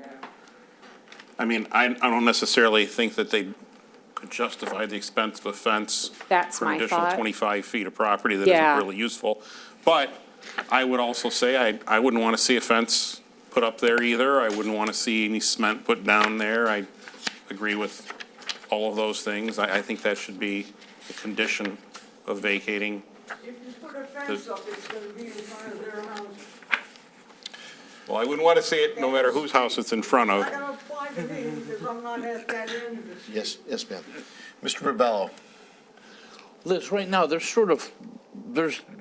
curbs there though, right? Where, There's a like, the drive street was approach supposed on to the go south through? side, yeah. Yep, The- for both Yeah, sides. the north side, it dead ends, sort of, but yeah. And some posts are. Okay, so if this, hold on, if this transaction went through, who's taking care of the park right now? We are. City of St. It's a Clair city Shores park. says. It's city-owned land, yep. So the city could do whatever they wanted on there as far as, within reason? I mean, they could have Essentially, they you could have a could put up- picnic on there or whatever, correct? Yes, yeah, you could put up playground equipment there if you wanted to. You could put a pavilion in there.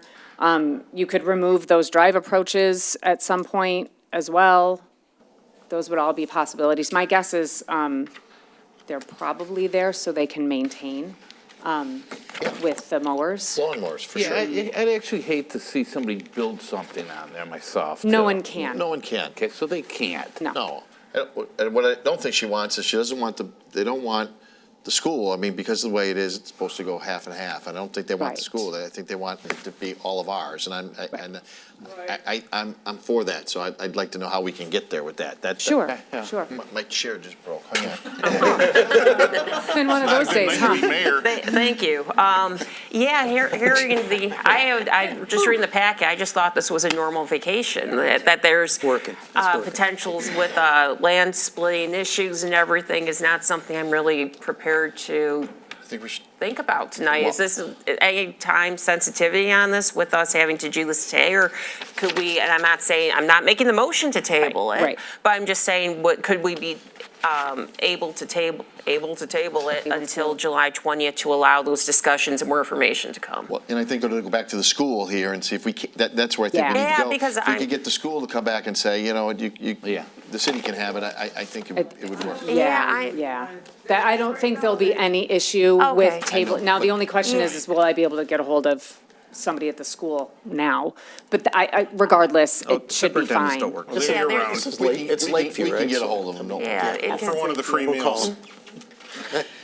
Okay, yeah, because I mean, I read the Plan Commission minutes in which they made this recommendation. It says Park Court becomes a Say's Park, so there's no change to taxes. So there's nothing about this being split to go to the school or anything. It says it becomes a Say's Park. So, Right. yeah, I think I need more information on this and for some of those discussions to happen, just given that this is a little bit of a different circumstance, and also to what resident Jan had said, you know, with this is city property, we need to make sure we're looking at the trees and trimming them and taking care of it beyond just mowing it. If there is other types of concerns out there like the trees, we need to make sure those are taken care of as well. Thank you. Mr. Vitale.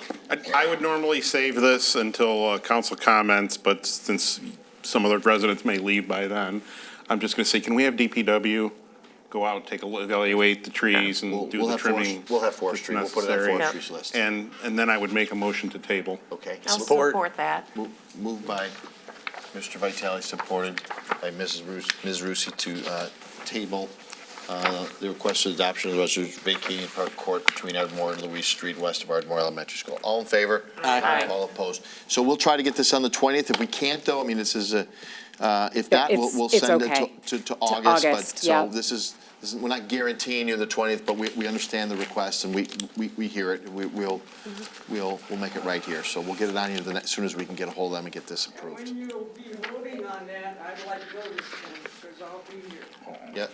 Yes, ma'am. It'll have to get on again from the public hearing and all that, right? So, Liz, will we? We will renotice, let's just. We'll make renotice. them- You'll hear, yeah, we'll you'll hear from renotice. us, ma'am, and we'll love to see you again. All right? All right. So that's now item 9 is planning a public hearing for consideration of vacation public street to vacate a portion of Hughes Street south of Hazelwood. Yes, sir. We'll open a public hearing.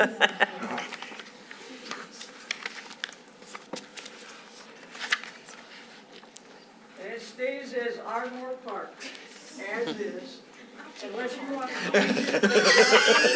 John Z's Park, because it was my father that Yes, ma'am. did it all. Have a good evening. Yeah. Thank you. He died at 96, or else he'd be here long. That he would be.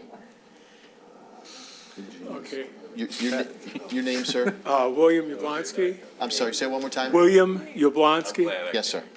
And I've been a resident basically since 53. My dad built the house there, and then I bought it off my mom. When the expressway came through, they gave us this premises where anything was egress or egress was supposed to be ours.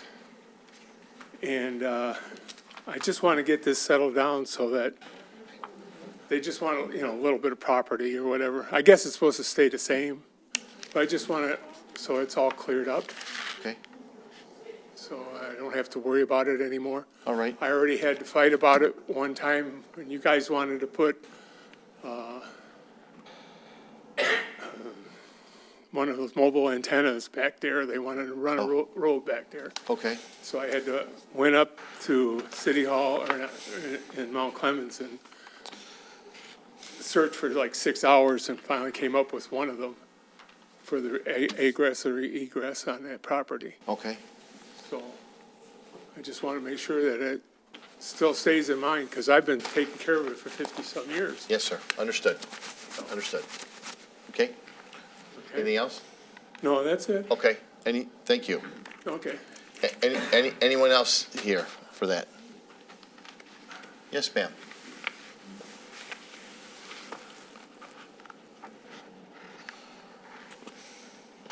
Good evening. Good evening. My name's Diane Kimball. I currently own a home on Hughes. It's rental property, so we got this notice. What exactly are you planning on doing back there? Because I believe our property butts up to that stop sign, it's Pi. So is this similar to what just happened Yeah. with the, because it said MDOT. Yes.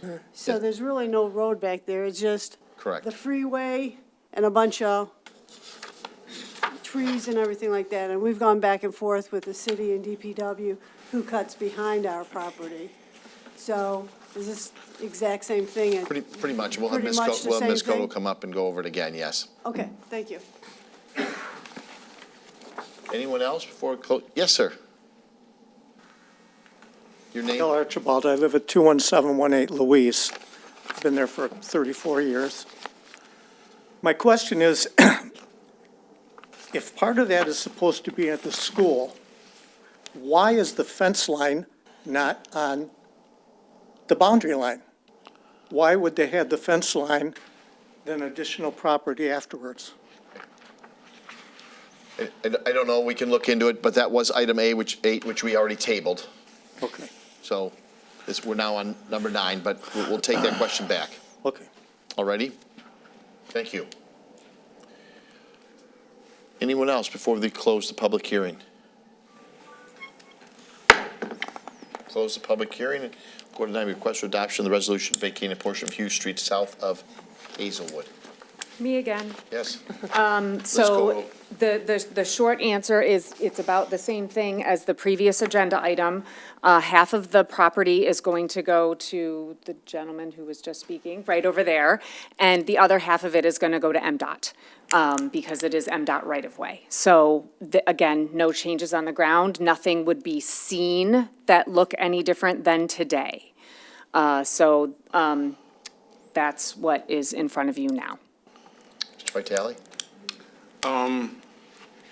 So who owns the property right now existing as a street? It is city road right-of-way right now. Okay. And that's how it's always been? Correct. Okay, because I'm actually, I don't know if Mr. Yablonsky will remember, but I'm his neighbor when I lived on Larchmont Street. And I did come over and I talked to you a couple times. They have maintained this property. This is basically the only house on Hughes that wasn't moved or torn down when they brought in the interchange. And he's definitely been there all that time because they have a Y in their brickwork on the chimney, which is really cool. But, you know, they've made great improvements to that property, and I wouldn't want to see him lose any of that, and it doesn't sound like that's what's going to happen here. This is just, it actually pertains to road dollars. Correct. Because yes. the city gets money from MDOT based on the amount of feet we have of roads. So we're going to lose some incremental amount of money because I guess we're giving up, I don't know how much of Hughes they think exists. It's like, God, I hope it's not the whole street still. no, it's about 140, 80, 160 feet. I have to Okay. admit, it's a little small for me to read. So, you know, we're going to lose something over 100 feet worth of road dollars, which actually probably translates to $20 worth of money. Yeah. But it does sound like maybe we should get a copy of that piece of paperwork Yes. that I would Mr. love a Lubanski copy has, of as long as that. he's here. Yes, yes, Let's just get that and put it in our record. absolutely. Yep. Other than that, I would make a motion to approve. Support. Moved by Mr. Vitale, supported by Mr. Frederick. All in favor? Aye. All opposed? Thank you guys very Excellent. much. Thank you.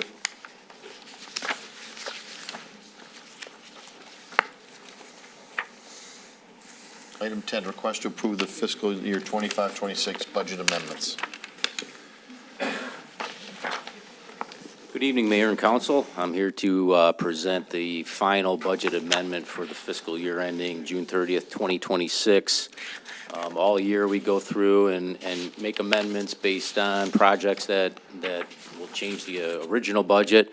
However, at the end of the year, we go through every single account that the city has to make sure each department's not going over budget. So there's 10 funds included with changes, with budget adjustments.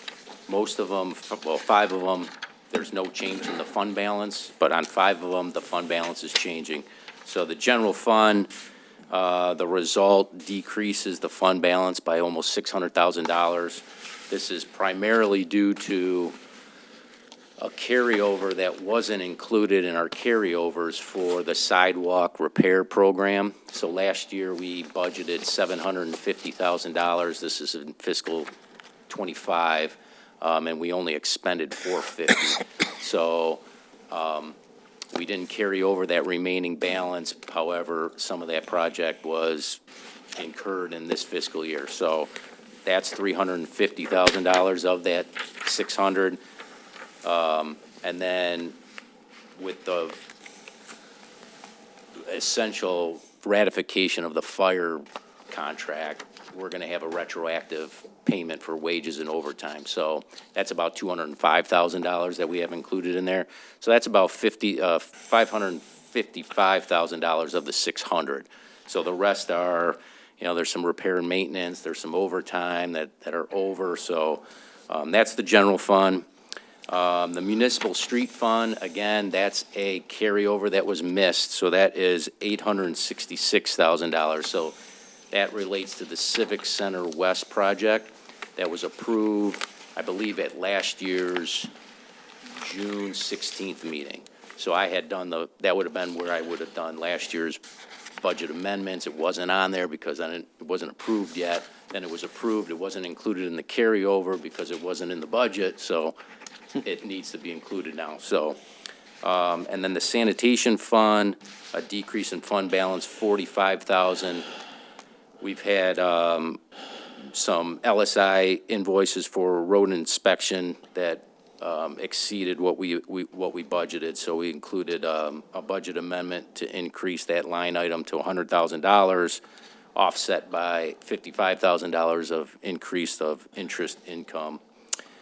The ARPA fund, that is now closed, so all of the ARPA money has been spent. And there's a fund balance in there, so that's just moving that fund balance that's remaining into our Public Safety Capital Projects Fund. So the remaining fund balance is going to be used for the buildings, police and fire buildings. And then lastly, the Public Safety Capital Projects Fund, we've done budget amendments throughout the year to capture what's been incurred so far. And so this last budget amendment would take care of what's expected to be incurred through June 30th of this fiscal year. So I'm happy to answer any questions. Mr. Karen? Thank you. Yeah, first, Sean, thanks for that full rundown. I think it's great, all the detail you provided on all those, the transactions there. First question for you is in terms of the transferring of the remainder of the ARPA funds to the capital project fund. With that transfer, do we now close out the ARPA fund with the federal government? Because had a stipulation, it had to be spent by the end of the year? Or do we still have to wait for all the projects to be invoiced first before we can tell the federal government that we spent all that money? Yeah, I plan on just throughout the rest of this calendar year, so I think the ARPA fund ends December 31st, 2026. Right, yeah. So the last couple quarters, I'm just going to 0, 0, 0, nothing incurred, just keep sending in the forms, and then once December 31st hits, I'll go through the closeout process in the portal. Okay, so with then, we've already expensed all the ARPA funds already? Yep. In that? Okay, Yep. good. So I think the other question I have is, since Rob's not here, Mr. Unlett, you can take this one back. For boating and pool, this is a third straight year that their part-time and wages are showing adjustments. And each year we're told at budget time, well, we've accounted for that in the next year's budget, won't happen again.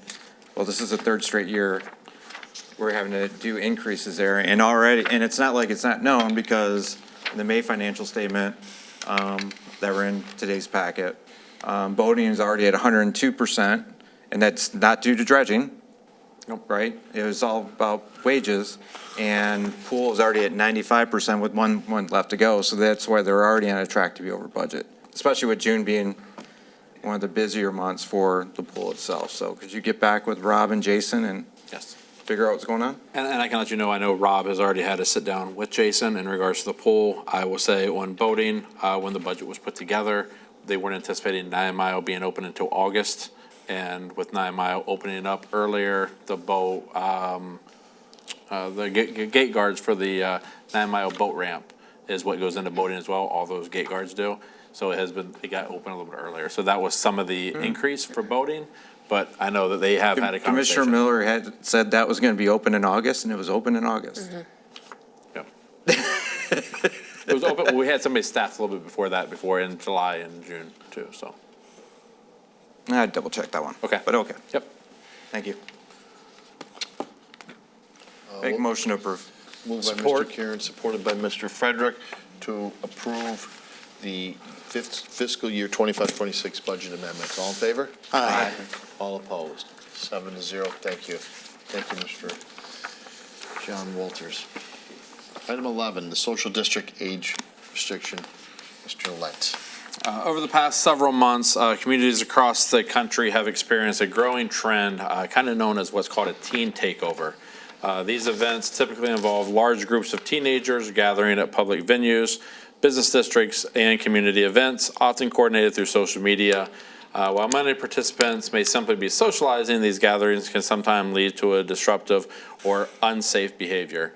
Unfortunately, at our most recent, not the most recent one being Saturday, but the previous. Yeah, Saturday was fine. Yep, last Saturday was very good. But the previous Saturday before that, we did have a large group of teenagers that were running in and out of crowd, traffic. Many of them were taking balls and kind of throwing it through the crowd. Then we also, at that time, started seeing some smoke bombs being let off, as well as some firecrackers. And they're not necessarily what I would say, they're more like the firecrackers that you would just throw down, make loud popping noises. But in today's heightened sense of security, they do sound like those guns. pop-its? No, Those they're the things? ones that kind of light and then just go boom, boom, Oh, boom. okay. You They still- kind of sound okay. like, I mean, like I said, in today's heightened environment, kind of sounded like gunfire, which then creates a little bit of insecurity and unsafety. And we started having some residents and a lot of the social district individuals that were there enjoying themselves start feeling uneasy. So we started getting a lot of phone calls, which then transitioned into myself and Jason, Chief Allen, having some conversations along with some members of the social district that puts on the social district and said, hey, how can we kind of curtail this?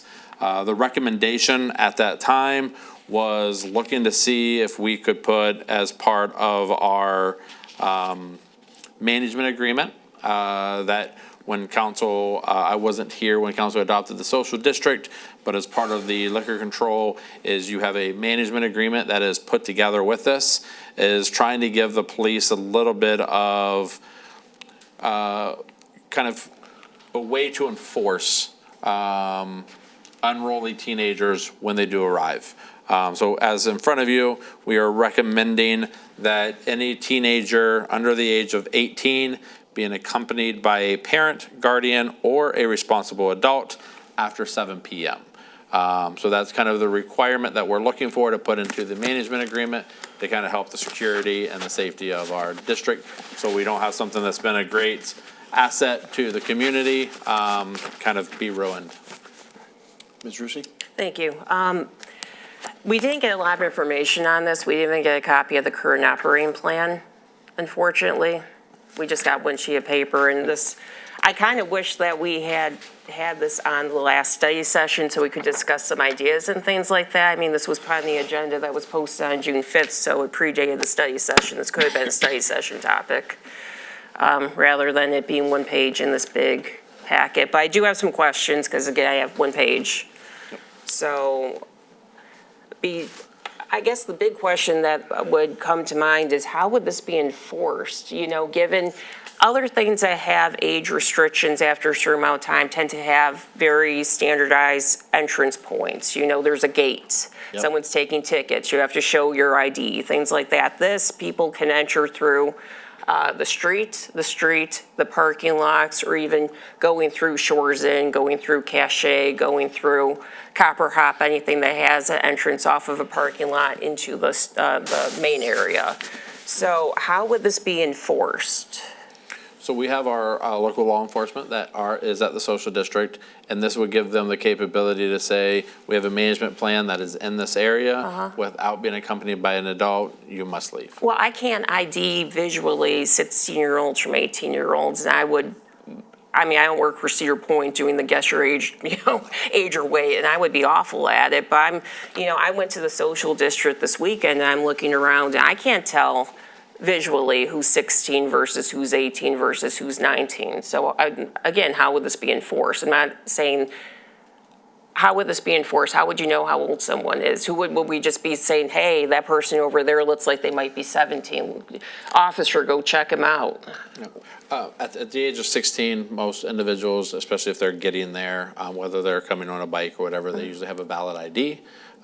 So we would be able to ID the police. If they did not have a valid ID, it would be assumed that So they we- would be under the age of 18. We would have to have, again, we would have to have an officer go up to this person and say, hey, you look like you could be under 18. How old are you, or where's your mom? I mean, this just seems like it has huge enforceability issues. I mean, how many officers or security people do we have down there? At this point, two. Two officers. Okay, so There's two security officers, so officers, instead of having people witness things and having an eye on the crowd to actually find unruly behavior, or as from what I heard, there's bigger issues with people going outside the boundaries with their alcohol or bringing alcohol in, both of which can result in us losing the ability to host these because they would potentially implicate negatively the license we hold from the state, because those are state rules. You can't bring liquor in, you can't take liquor outside the boundaries. So we're going to utilize the two officers we have to, hey, are you 17? Are you 18? Are you 16? Where's your ID? I think there's better use of their time than having to play home monitor for this, for teens who aren't or anybody who's not causing trouble. And I don't right? think you're going to see an issue where an officer with two of them is going to go to every single teenager and say, hey, I need ID, I need ID. What they're going to be able to do is when we have those situations like did occur 2 weeks ago, and you do have unruly teenagers, at that time, that gives the officers firepower to be able to go over and address the situation with more control. Why don't we make rules of conduct then, rather than being age restrictions? Why don't we make rules of conduct against things like smoke bombs, firecrackers, sprinting through crowd areas without regards for pedestrians, and what I guess you mentioned was ball playing? Why don't we make rules of conduct like that, rather than say, hey, you know, if you're throwing a smoke bomb, I don't care how old you are, get out. If you're throwing a firecracker, I don't care how old you are, get out. If you're impeding people's safety, which I would imagine, I would hope would be a rule anyway, but I did read the operational plan. Do we have rules of conduct in there, period? So, I mean, like I said, the management agreement was set up before I was here. But did you review it before you're suggesting we amend it? The management agreement was not on any of our files that we have here. It was in the council packet from 2021 where we approved the social district. So it's online for everybody. So, I mean, I know what I'm saying is before I'm being asked to approve something, I actually want to see why I'm approving, not just motion to amend the management plan when I don't have any language about anything about this, let alone the management plan. So, okay, so the language in here, to accompanied by a parent, guardian, or responsible adult. What does responsible adult mean? If I'm a 17-year-old and I have a best friend who just turned 18, is that a responsible adult? Mr. Erie? Yeah, these questions are fair questions. First of all, that language, responsible adult, is not part of the process. It's parent or adult guardian. Oh, it All says in the guardians. recommended motion is part. I Did do you, see Bob, that. did you review this before we got it? Yeah, the word responsible adult didn't jump out at me. It's in, but, it's the last words in the motion. It is. Yeah, It is. so, I mean, The- I think, you know, if Bob hasn't reviewed this carefully to see actually what the language of the recommended motion is, if we don't know how this would be enforced, if we don't even know what's actually in the management plan at this point, which Dustin admitted he doesn't because he hasn't seen a copy of it, even though it's in the 2021 council pack online for everybody, I think it's a little premature to ask us to make a motion to amend. I would like to see a little bit more information on this, because I could see this being a huge issue if we don't start defining these things and know what we're actually doing, or maybe even look at ways not to have multiple entry points into it. Maybe get more officers, maybe actually have rules of conduct if we don't, which I don't think we do. Dustin, do we? We do not. No, Okay. there are no. So I just, instead of having a blanket, no one, let's say, okay. So going back to enforceability, it's 5 o'clock. I, as a 17-year-old, could be walking around with my milkshake that I got from the food truck.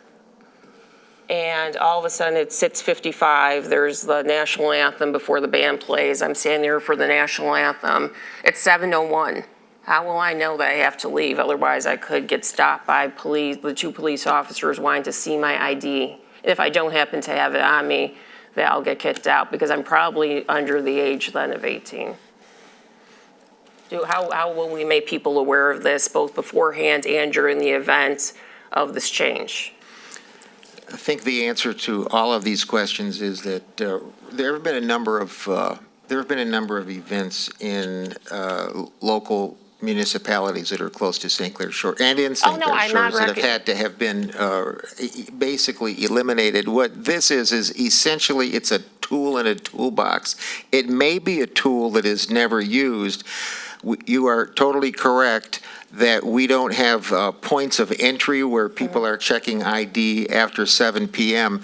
The way that this would be enforced would be, I was at Saturday's social district, and it was very well behaved in my personal opinion. But there were a couple of times when I saw somebody, when it was dark or almost dark, scoot through the social district with a pretty fast riding scooter, and I should ban those from the. I mean, anybody on those, that's dangerous. We should not allow those. And whether we ultimately also set a rule of conduct with respect to that. Bikes, there's a number of things that could be considered, bikes, scooters, things like that. That is one option, rules of conduct. Another option, and the way that this would be enforced, would be if after 7 p.m.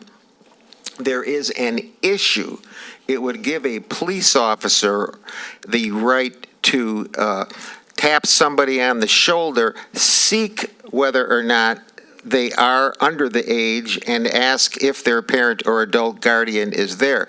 This is very similar to, we don't go out and hunt necessarily for code violations, but sometimes when they pop up in our face, we have the right to pursue them because we have rules and ordinances and requirements. In this case, it would be a management plan, could be an ordinance, could be, or we could address it on with respect to rules of conduct. But the fact of the matter is, the practical fact is that the kinds of problems that we experienced a few weeks ago, which was, for lack of a better phrase, some groups of young people that were running and not conducting themselves in a safe manner, it tends to be a younger age group. So that's why the age restriction was considered and put into place.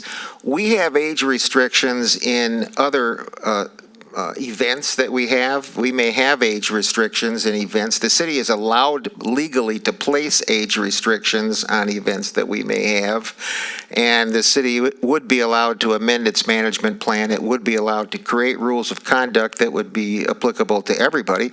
We already actually have rules of conduct that are applicable to everybody in some sense because we have ordinances that regulate personal behavior and criminal conduct.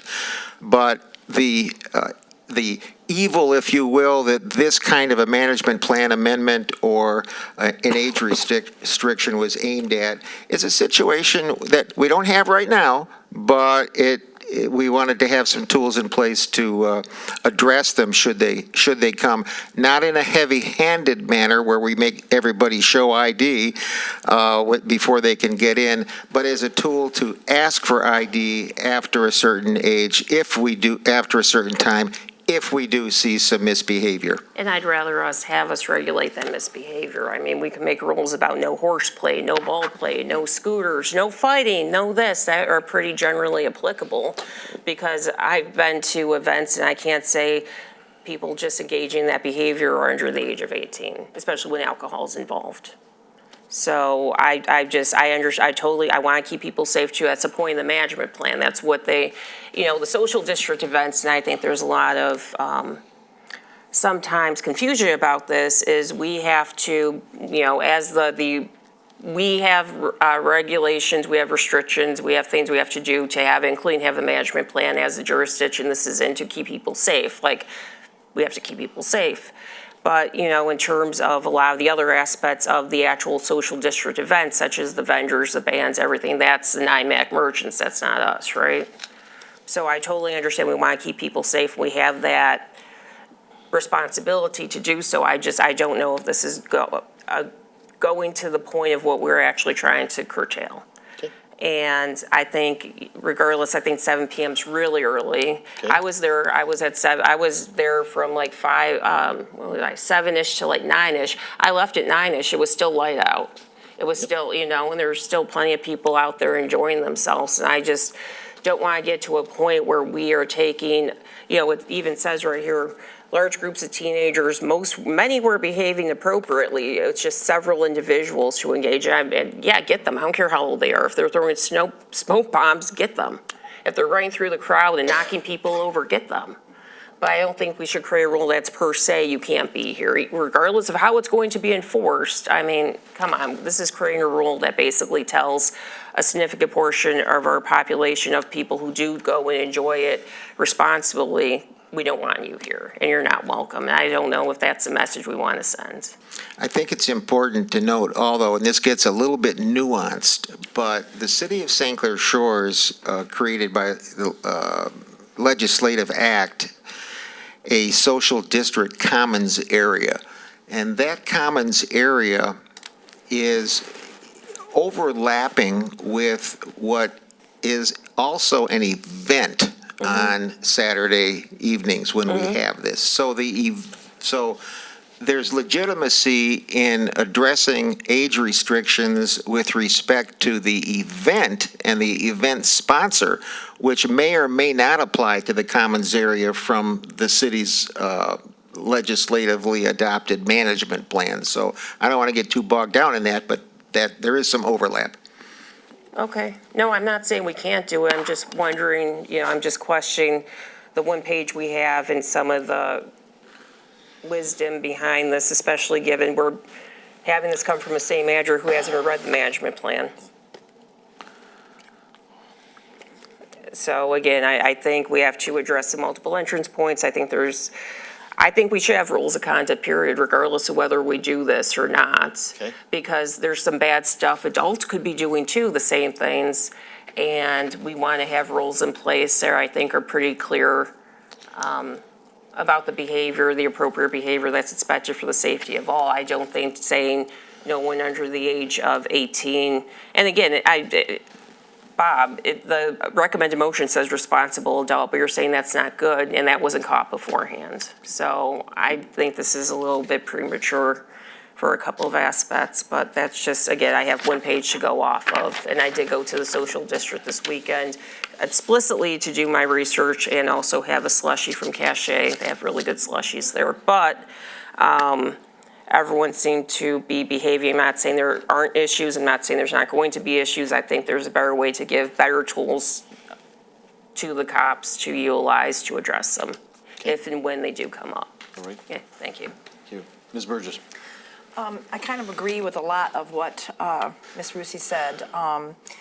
One concern is that about having it be restricted to being 18 years old or not being accompanied by an adult. My only fear is that as a parent, my kids are all grown now, but as a parent, I'd be telling my kid now, you can't go to the social district. So it will be excluding. We've done this for 5 years now, Dave, 5 years. And 2 weeks ago was the first time we really had an incident that made us have to look and look back at what we're going to do to make this a better place. But placing restrictions on all minors because of an actions of a relatively small group of people, I just feel like we need to probably come up with some alternate things. Like you said, a tool in the toolbox. Well, the tool in the toolbox is anybody who's coming in there that is after 7 p.m. that is under 18 years old is now breaking a rule. Even though a very small portion of what's happened over the last 5 years is just this one incident and this one night. And now we're going to change the aspect of that. I look around there, and like Candace said, it doesn't get dark till after 9 o'clock Maybe we alternate this, like, maybe we make it to be a 9 o'clock thing instead of a 7 o'clock thing. But I still think that we might be able to balance this out. I feel like, how's this going to be enforced? If we're not enforcing it because there isn't anything happening that day, let's say we have a completely well-attended and fun evening like we did this last Saturday with no incidences, is the police going to go around and look for everybody that's under the age of 18 and tell them to leave, even though there's no incidences? If we have a code of conduct, like Candace said, that we describe the behaviors that are not allowed there, the things that are not allowed there, scooters or balls or whatever it could be. But I looked around, there were so many kids having so much fun there. And I mean, when I was a kid at 16 and 17 years old, I went a lot of places without my parents, especially at a 7 o'clock hour. And I just don't want an action of a few individuals prevent responsible young adults from enjoying these community events. This has been going on for 5 years. So maybe we need to look at how we could make a better tool in your toolbox instead of making it, literally against policy for a teenager to be there completely. And I don't know. I don't like what happened there that night. I actually have gone to, I would say, 99% of every one of these. And I wasn't there. I left early that night because it was raining, it was icky outside.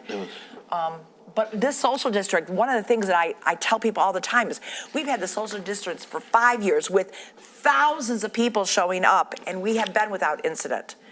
And maybe we could, even if we don't have law enforcement, extra law enforcement, maybe we could have a few people just being able to keep an eye out better, maybe assigning some people to keep an eye out better.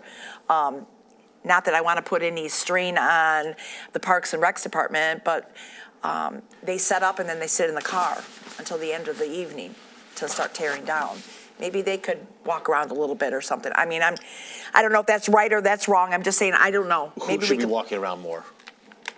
I'm just saying if we could ask or we could have somebody else that would walk around there during the evening besides law enforcement, because that will get pretty expensive too.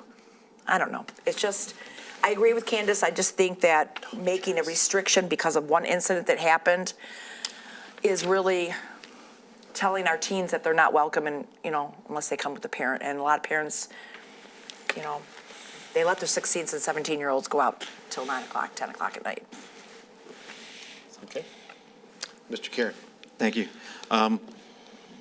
First, Dustin, I can understand why you missed it, but sent you an email June 2nd, same day as that priority, just decided to just say, not going to help you anymore, St. Clair Shores, you're on your own for your own garbage, whatever. But,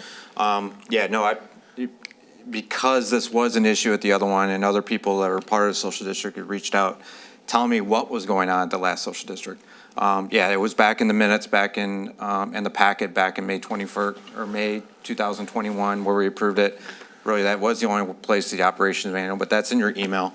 But basically, that's like the only thing we have that governs what can happen there. And probably it's been 5 years.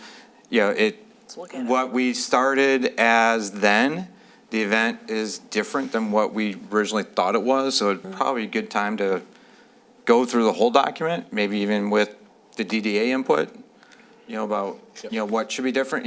Even in terms of, there's a question about what type of vendors are there, whether their products are technically legal or not, right? Those type of things that could happen. And it's just so that, and again, this is about if something needs to get enforced, the police have the teeth to do it. And also in terms of the Parks and Rec personnel, they're there for garbage duty.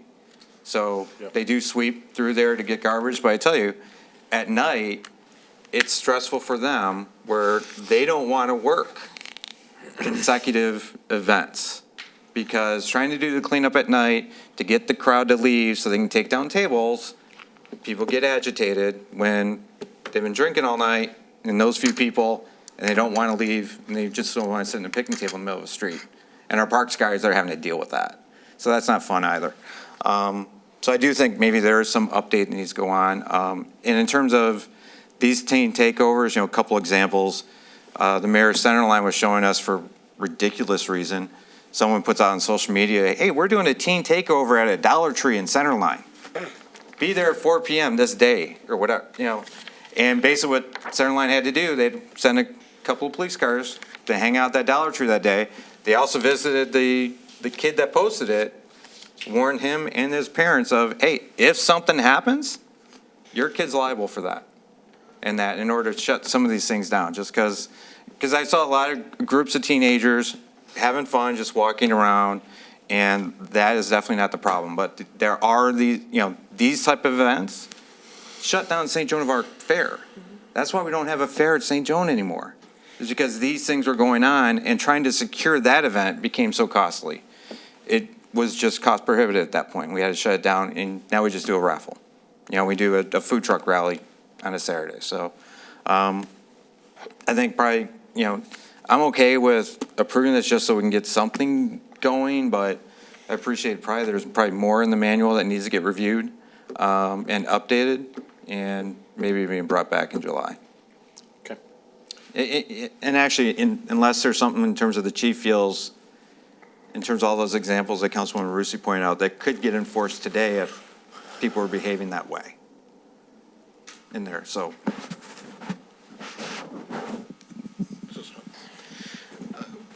Our disorderly person ordinance is pretty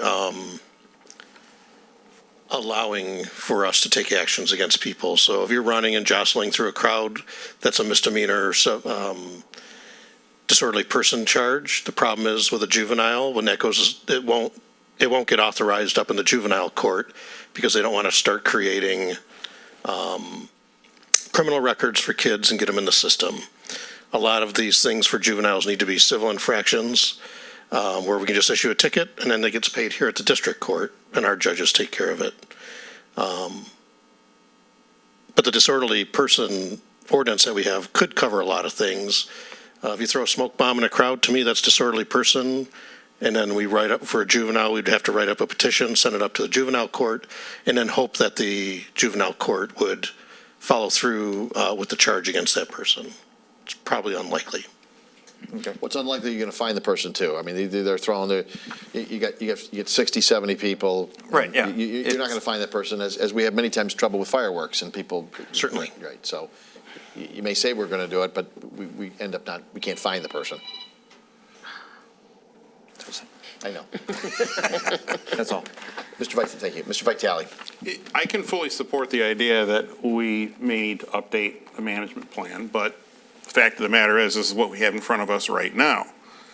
And I did ask Dustin a couple questions here when we were discussing this, and he basically said exactly what the police chief did, that the problem is when you have a teen person, they don't want to give them a criminal record over jostling through a crowd or pushing someone or something like that.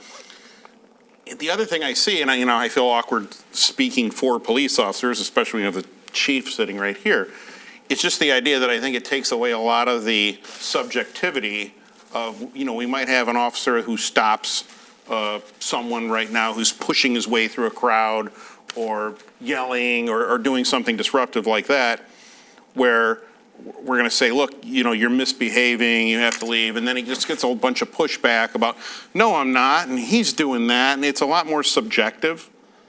Whereas I see something as an actual age restriction or, well, who's the adult that you're here with? It becomes much more black and white and gives them the ability to act immediately.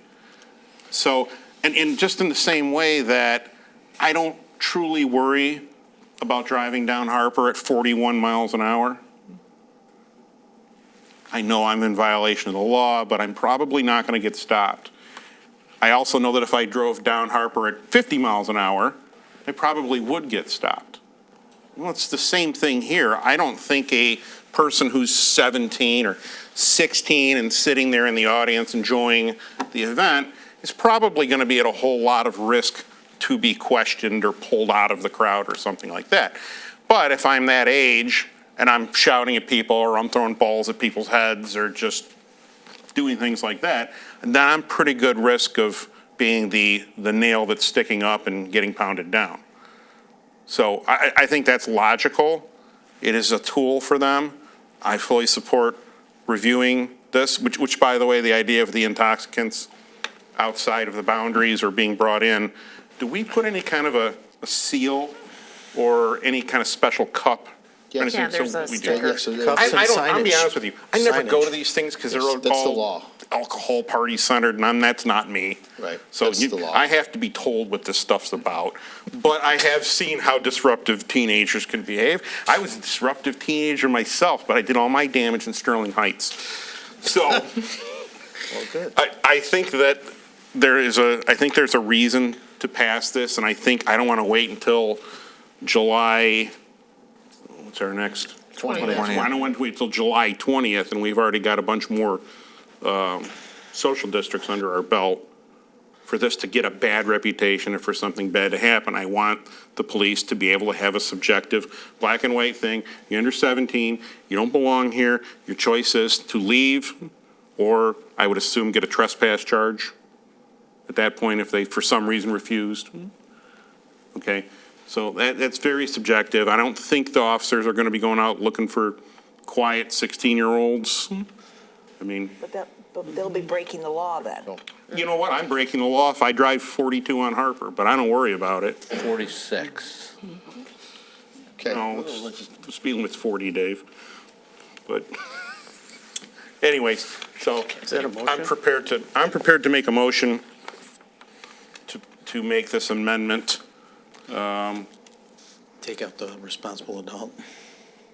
Well, I don't know that I want to take out responsible adult. I think that should come out. Okay. That's that language. Then I'll make a motion It's too big. to amend the operating plan. Is that what we're doing?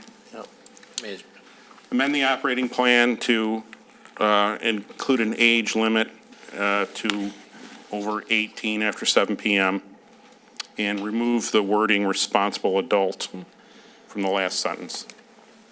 I'll support that. Moved by Mr. Vitale, supported by Mr. Frederick. Mr. Rebello. I think Candace has some good ideas with the rules of conduct, so hopefully we can, if this passes, this here is something that we can use. We already have one tool, the chief said, right? The one thing, though, that sticks out in my mind here is I'm just thinking, the first two, I didn't go to the last social district, but I've been to most of them. And there was issues with the first two, okay? And sometimes it is unsettling with people running and moving fast. And, we all knew the stink bombs and the firecrackers and that type of thing, which, hey, it even made me uneasy. But I'm just wondering about that time. 7 o'clock seems a little early. And I'm wondering if there's anything here that, people might want to say, 8 o'clock, okay? Because 7 o'clock seems pretty early to me. Is there something I think we need to do? Absolutely, from what I've seen. So, disruptive people moving fast in a crowd in this day and age, getting bumped, having loud things go off. It's a different day and time now, and I'm just looking at maybe we can look at making it a little later. And while we're looking at the rules of conduct, which Ms. Rusi was talking about.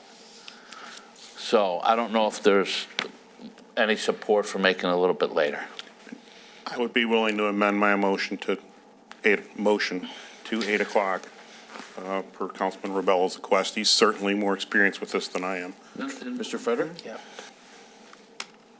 I wanted to ask the chief something. Yes, sir. It's your floor. Is that okay? Chief, I don't know, can you come up to the podium? You knew this was coming sooner or later, right? No. Okay. Yeah, the microphone I'm right sorry, there. you got the badge on. More signatures. how do you normally handle disruption in a crowd? Like the mayor said, first of all, you have to identify who's doing it. Okay. And then, like Mr. Vitale said, it's the squeaky wheel that gets the grease. So there are lots of ordinances and statutes in our city that apply to behavior, and they are not always enforced. It depends on the circumstances. And then the officers individually have discretion to deal with someone. If someone is speeding 50 and it's like, well, I've listened to a good song and it's nice out and it's sunny, or are they rushing to the hospital because they got word that their parent just had a heart attack? I mean, there's a difference in why somebody is speeding. So the officer goes, okay, well, and does the person have 14 prior speeding tickets? Okay. Or does the person not have a clean record? There are lots of different things that go into the thought process. It's not just an automatic ticket or an automatic warning. And this is actually, the social district is actually a St. Clair Shores event. We created it in this city. I know that at first the cool city sort of had their hand in it and so forth. Oh, yeah. Yeah, were sure. We were, I know it was always St. Clair Shores, but the cool cities was the one that sort of brought the whole idea forward. But this body approved. This, yeah, that's why it's a St. Clair Shores event. Yep. But in the beginning, it was sort of run by Cool Cities members, okay? So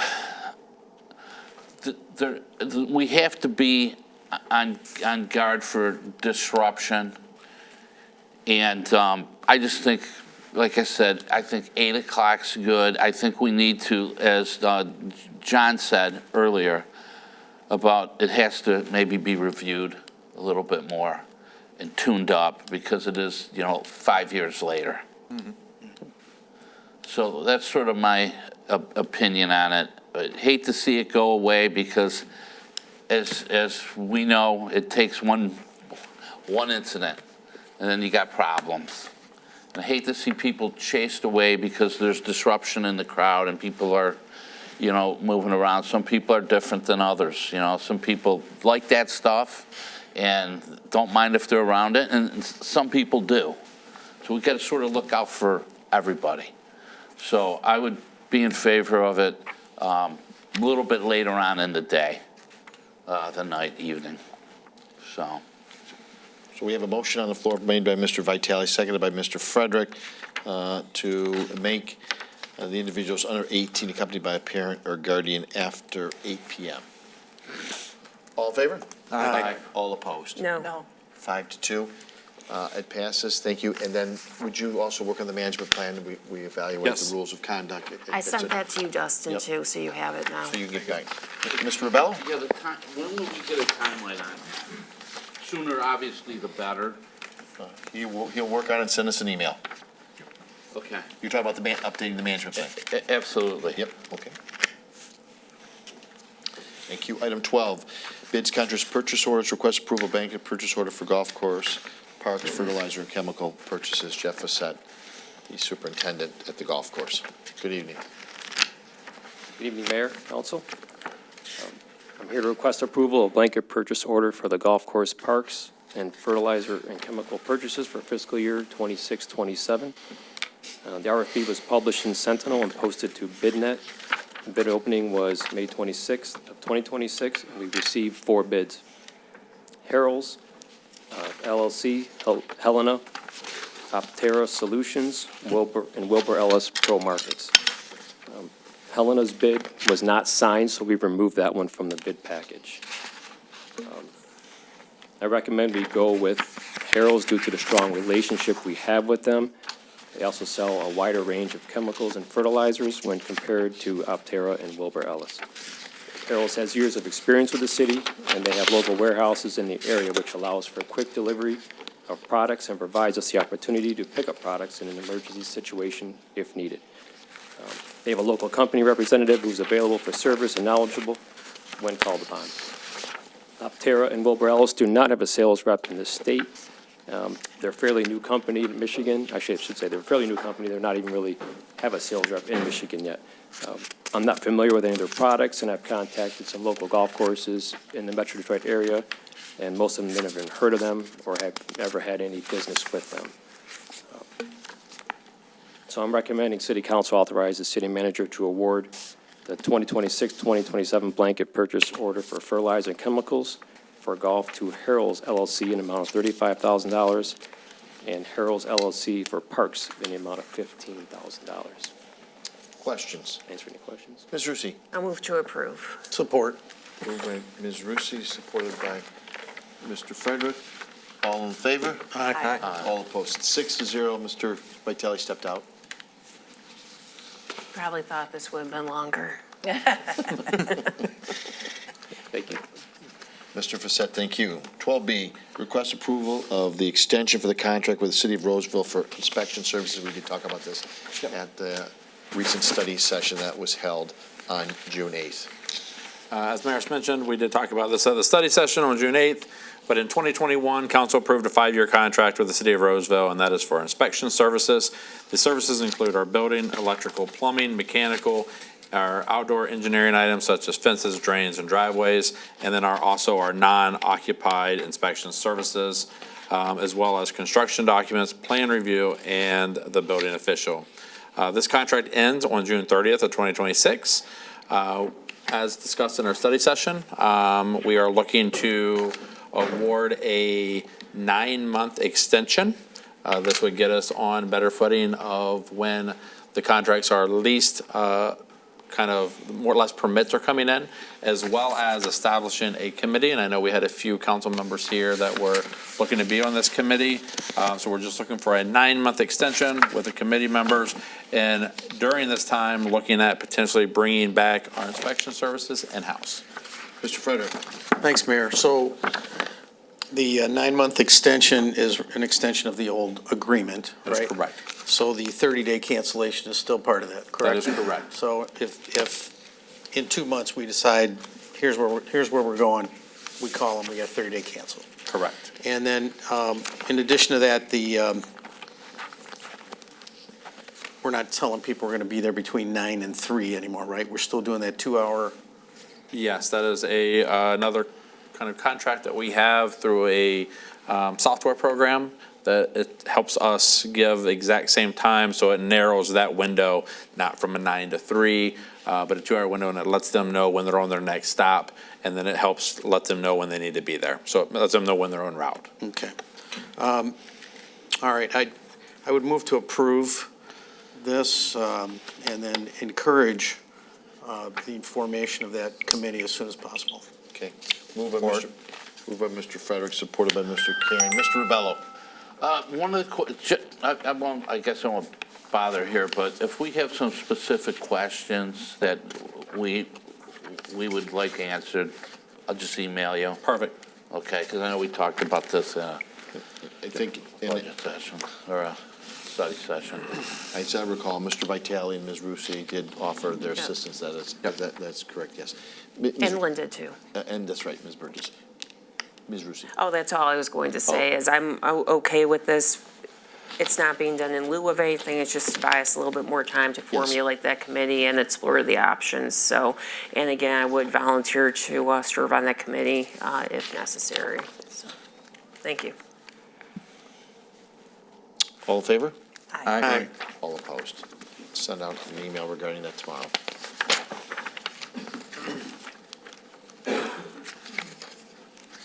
Item B is request for the approval extension with, C is a request to approve the software and services BSNA cloud upgrade. So as council is well aware from our last few budgets approvals, we have looked at upgrading our BSNA. This is kind of a twofold agreement. Currently, the city uses BSNA for our cash receipting, accounts receivable, our building department, our assessing, tax, and utility billing. The first part is to upgrade all of our current modules into the cloud, as the .NET modules are being phased out over the next 5 years. They are no longer servicing that platform, so there is no more upgrades no more software. So they're moving everything to the cloud. At that time, the second process is to uniform our entire city and municipality and bring over the new modules of BSNA in the cloud version as well. Those are, and for the next fiscal year, those will be the general ledger, accounts payable, purchase order, fixed assets, payroll, and human resources. As council is well aware, we currently use Tyler Munis, and then we also have another software on top of that called Crystal Reporting that helps us do our budget reporting.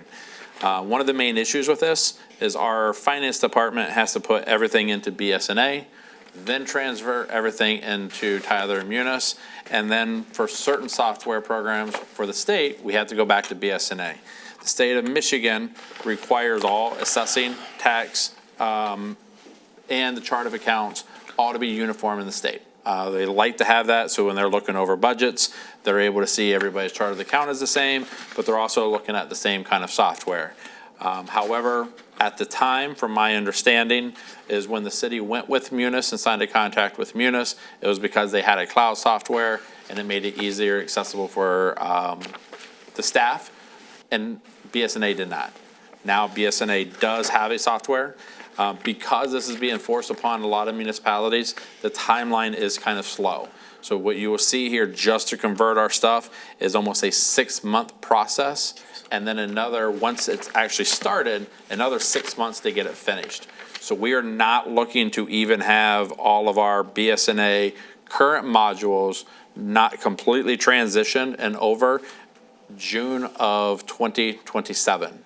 Then they will start doing the second portion, which will be our new programs, building those out. Those are a little bit longer of a build out because they're new software, so they have to transverse the data from a different software to theirs. As you can kind of see in the budget, everything is kind of spelled out. There is steps in here. So in the very first year, the cost is $197,380. In year 2, $189,380, and then in year 3, the $166,210. The deadlines of when those payments are met are in the contract as well. But ultimately, this does require training for the new cloud software, the programs. Staff did meet with BSNA a couple weeks ago to kind of go over all of this. There was some concern with, I will tell you, some of the departments originally, because a lot of our communities have already transitioned over. And anytime you're going through a transition, learning a new software, learning how the new programs, there was a few different kinks, but luckily over the last 3 years, they've got rid of those kinks. It's a lot easier of a transition. And all of our departments are actually extremely, now that they went through this entire second big demo, very excited about this transition to being on the same program. We would be able to cut all of our Munis cost out, our yearly subscription for Munis, our yearly subscription for Crystal Reporting. Everything would be served on one software program, making the transition, especially for our finance department, a lot more seamless rather than how we're currently operating. Mr. Karen. Thank you. So just in terms of, not so much in terms of the cloud work that's going on this year, but for the changes for all the, bringing in all the other modules for next year. Who's going to kind of be the city lead on that? Because that's not really an IT function with all the training and that the data transfer right, is all the right location, right? That's got to be a certain department heads, and I would think maybe you'd have one lead to work with all the other ones that may be affected, but maybe the one that's the most affected. Yes, and so the one that's most affected is finance, for sure. So right now, it kind of has been a trifecta of myself, Matt, and John leading that transition of what it's going to look like. When it gets narrowed down to year 2, it will be a bigger burden on the finance department, because this is truly the biggest setup is for finance. Adding all of the fixed assets, the general ledger, accounts payable, purchase orders, payroll is all a finance. The only one that would be kind of out there would be the HR portion, which ties into all of their electronic files and all the employees when it comes to payroll and all of that. So it is a seamless transition. Most of that is through finance, so it'll be Yeah, John. and just when we've gone through IT changes like this in the past, I think it's been handled where it's like every department's kind of felt like they're on their own, go learn it. So you need to be out there and help them with the transition, with the training, just don't expect them to be able to pick it right up. Because a lot of it, in terms of what IT system we have or where anything gets entered, that's not their day job, that's your day job. So just make sure you're reaching out to the department heads a lot, make sure you're available, and be on site as they're going through the transition, help them through, would be very helpful. Mr. Vitale. One of my questions did get answered by Dustin in his last part of his statement about being able to leave behind the Crystal and the Munis. Are those contracts in that same neighborhood of 160 to 200K? We are paying just Munis alone 140 right now. Okay.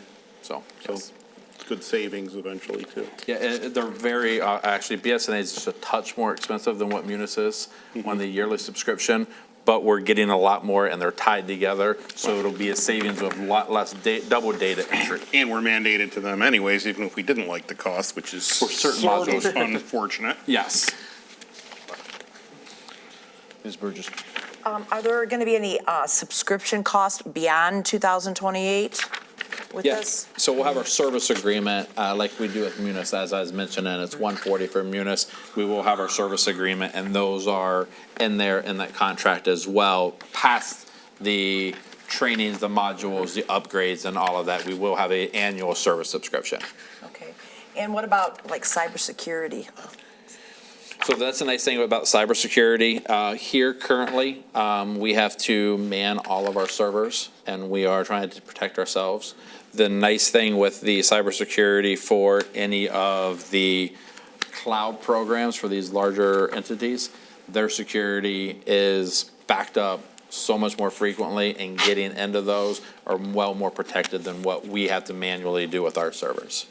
All right. And are there going to be any additional costs beyond what is listed, like for training? Because The training and all that is included in this. Now, if we decide, and I'll tell you, just from experience of transitioning to BSNA cloud versions of some of this, the very first time you go through training, your staff learns about 50% of the program. There's still about 50% that's unlocked. After they get comfortable, it's nice to go back in about a year to 2 years later, and then now that they got the basics down, now learn some of the kind of tweaks of the new setups, but then also some of the stuff that they weren't utilizing in the software program. And we do that currently as well. Okay, great, thank you. Ms. Rusi. Thank you. Did the city attorney review the contract in your?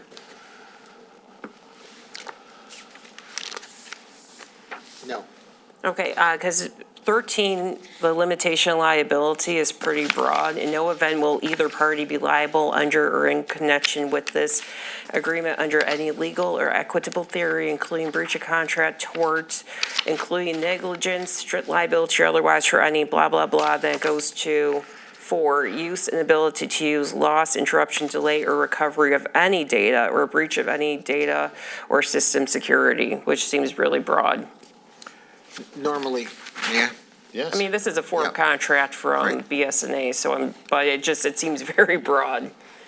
It is. Normally, once this is addressed tonight, it will be sent to me for review with addressing any issues. Yeah, calling that to your attention. I mean, were we approving then if not the contract?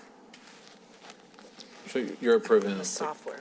the software, the contract with the purchasing, so yes. The purchase of. So we are approving Purchase the of. contract? We're approving the purchase of The purchase of, and then Bob will review the contract, and then will it come back to us, or? I'm just questioning the procedure here. I mean, we could bring back the contract if we need to. Okay, yeah. As you mentioned, yeah, I will 'cause tell you it- BSNA Oh, has yeah, a no, form I am package. so aware of the form contracts Yes. for software and services, everything like that. I'm totally aware of it. This is very, very broad. I like how it says any party, but it's like, okay, it's not, they're going to hold us liable for loss of our data. I mean, come on. It's protecting them, and I just want to make sure the city attorney reviews this to see, because we have had issues with other pseudo-form contracts that we have been able to address successfully and sometimes unsuccessfully, but it's worthwhile to bring it up. I assume we have the contract in here for a reason, and I would have hoped that it would have been reviewed prior to coming to us, but. May I suggest potential approval, subject to review and approval of the city attorney on the contract? So the contract would just be we're approving subject to you reviewing it And approving it. and approving it, so it won't come back to us?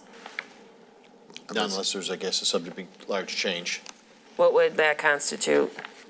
Mr. Erie? Well, these are, generally speaking, standard contracts. Right, and a lot of times we have very little flexibility with them, given they are coming from the big corporation and approved by their in-house counsel and used for many, many, many clients. That said, like I said, that's a very broad limitation of liability in their favor. But that having been said, by the same token, it is not uncommon if I see a problem and speak to the legal counsel for the entity that they sort of just say, fine, change it the way you want it and Right. send it to us. So that's, if it's something major that is a problem, I would certainly bring it to Dustin's and the city council's attention. And I guess going forward, the next time, I mean, even the recommendation, administration recommends approving the software and services for the BSNA cloud upgrade and new modules contract. It's not in the motion to say contract, we're just approving the upgrade and new cloud modules. The word contract isn't there, but is in the recommendation. I would hope maybe that the contracts go through the city attorney's office first before it comes to us for approval. I think that would be a good idea. Agreed. I kind of thought that had been happening, so, okay, thank you. Mr. Rebello? Just a question. I'm not the biggest IT guy in the world, but regarding something that happened to the company that I work for, CNG Newspapers. You used to work for. Isn't that what he says? No, you say you work for. Oh, used to work for, thank God. He's brand new retired. Yes. Should we be worried about, hacking and piracy and ransom? Can they get into this stuff in our systems? So, I mean, we have all types of protections that we pay for through our IT department now that is in our budget. Anytime that you move to the cloud, you're adding additional protection that is a lot harder to get to than our own personal servers that we have here. So that is why you've seen us over the years try to transition as much things to the cloud now. Obviously, at first, it was always like, hey, what's in the cloud? What's it going? And it was more of a scary technique. Now, if you see all these high-tech firms now transitioning to the cloud because it can be reproduced and programmed a lot better. Okay, because these types of things can pose a big headache. Oh, they can. If they get into this stuff. Yeah. They can shut you right down. Yes, they can. Okay. Mr. Frederick? Thanks, Mayor. So just a quick question. We were talking about individual training and data transfer, and it says the prices include individual training on each platform. I'm hoping that it is until our folks get it, as opposed to, getting it 50% and then we're on our own. I mean, I'm hoping that we can just. By me saying 50%, these things are so detailed and elaborate. It's hard for us. I mean, nobody's going to give it the first tryout. I get it. I'm just hoping that they'll send people or have Zoom classes, whatever they're going to do, so. Yeah. All right, move to approve. Support. With the caveat. Yep. Caveat. City attorney to City review. attorney to review. Thank you. Supported by Mr. Karen. All in favor? Aye. Aye. All opposed? No. 6-1. Thank you. Request to approve the GELC agreement.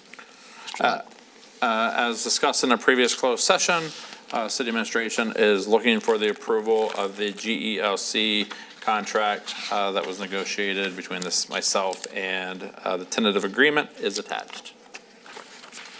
Ms. Rusi. Thank you. One of the questions that came up during the closed session, this does have a provision here that City Hall will be closed to the public from 12/25, which is Christmas, which obviously it would be anyway, and January 1st, which obviously would be anyway. But anyway, City Hall closed to the public from 12/25 to 1/1. Employees can choose to work or use earned time off to cover their shifts. How will we make residents advised of this operational change, just in case? I know you've monitored that it's very few residents actually come into City Hall to conduct business during this time. That said, we do have some. How will we make the public aware of this? So especially given this is butting up to the end of the year, where there might be some stuff people need to do at City Hall, make residents aware of this operational change. Yeah, so we will be posting obviously on our doors a month, in advance. and then as well as getting this out on social media, our communication team, working with our residents about City Hall being closed. And as mentioned, we will have some employees that will take advantage and will be working, and we'll have work rules and policies that will take place of making sure the mail's checked, making sure the envelopes are stamped of when it was received, and then put on the department's desk at that time. If the department has individuals there, they'll process and do everything as intended. Okay, yeah, I just don't want this to inconvenience any resident who, has things that need to get done prior to, especially the end of the calendar year. So if we get the word out in advance, if we're still some flexibility, and I think going forward, I know it's too late, obviously, for 2026, given people do have their paper calendars from the city, but in subsequent calendars, 2027 and so on, we should put that in the calendar as well. For sure. Okay, thank you. Mr. Karen? Thank you. Yeah, and actually for those that's been around, like, this is the former ASME union, they rebranded, Correct, right? sorry, So, so this basically covers, our Parks and Rec employees, DPW employees, the City Hall, clerk staff, a variety of different departments and employees all across the city. And basically, as part of this contract, two big things is one of, as we've done with police last year, as we're getting into these contracts this year, the inflation that occurred, from 21, 22, 23, a lot of contracts that were approved at that time really did not account for that. So kind of the first year, there's a change in the wage tables to account for that, as well as repositioning some of them where we've, particularly DPW, struggling to get people to take those jobs, to basically bump those wages up to make them more attractive. Because I think in terms of a lot of the more recent hires that we've had, got a great crew over there. We want to keep that going. Correct. So with that, I would make a motion to approve the tentative agreement between St. Clair Shores and Government Employees Labor Council. Moved by Mr. Karen, supported by Mr. Frederick. Ms. Rusi? Thank you, and I would be remiss if I didn't mention you were tentative, not tentative. Thank you. So you probably want to get that corrected. Thank you. All in favor? Aye. All opposed. Thank you.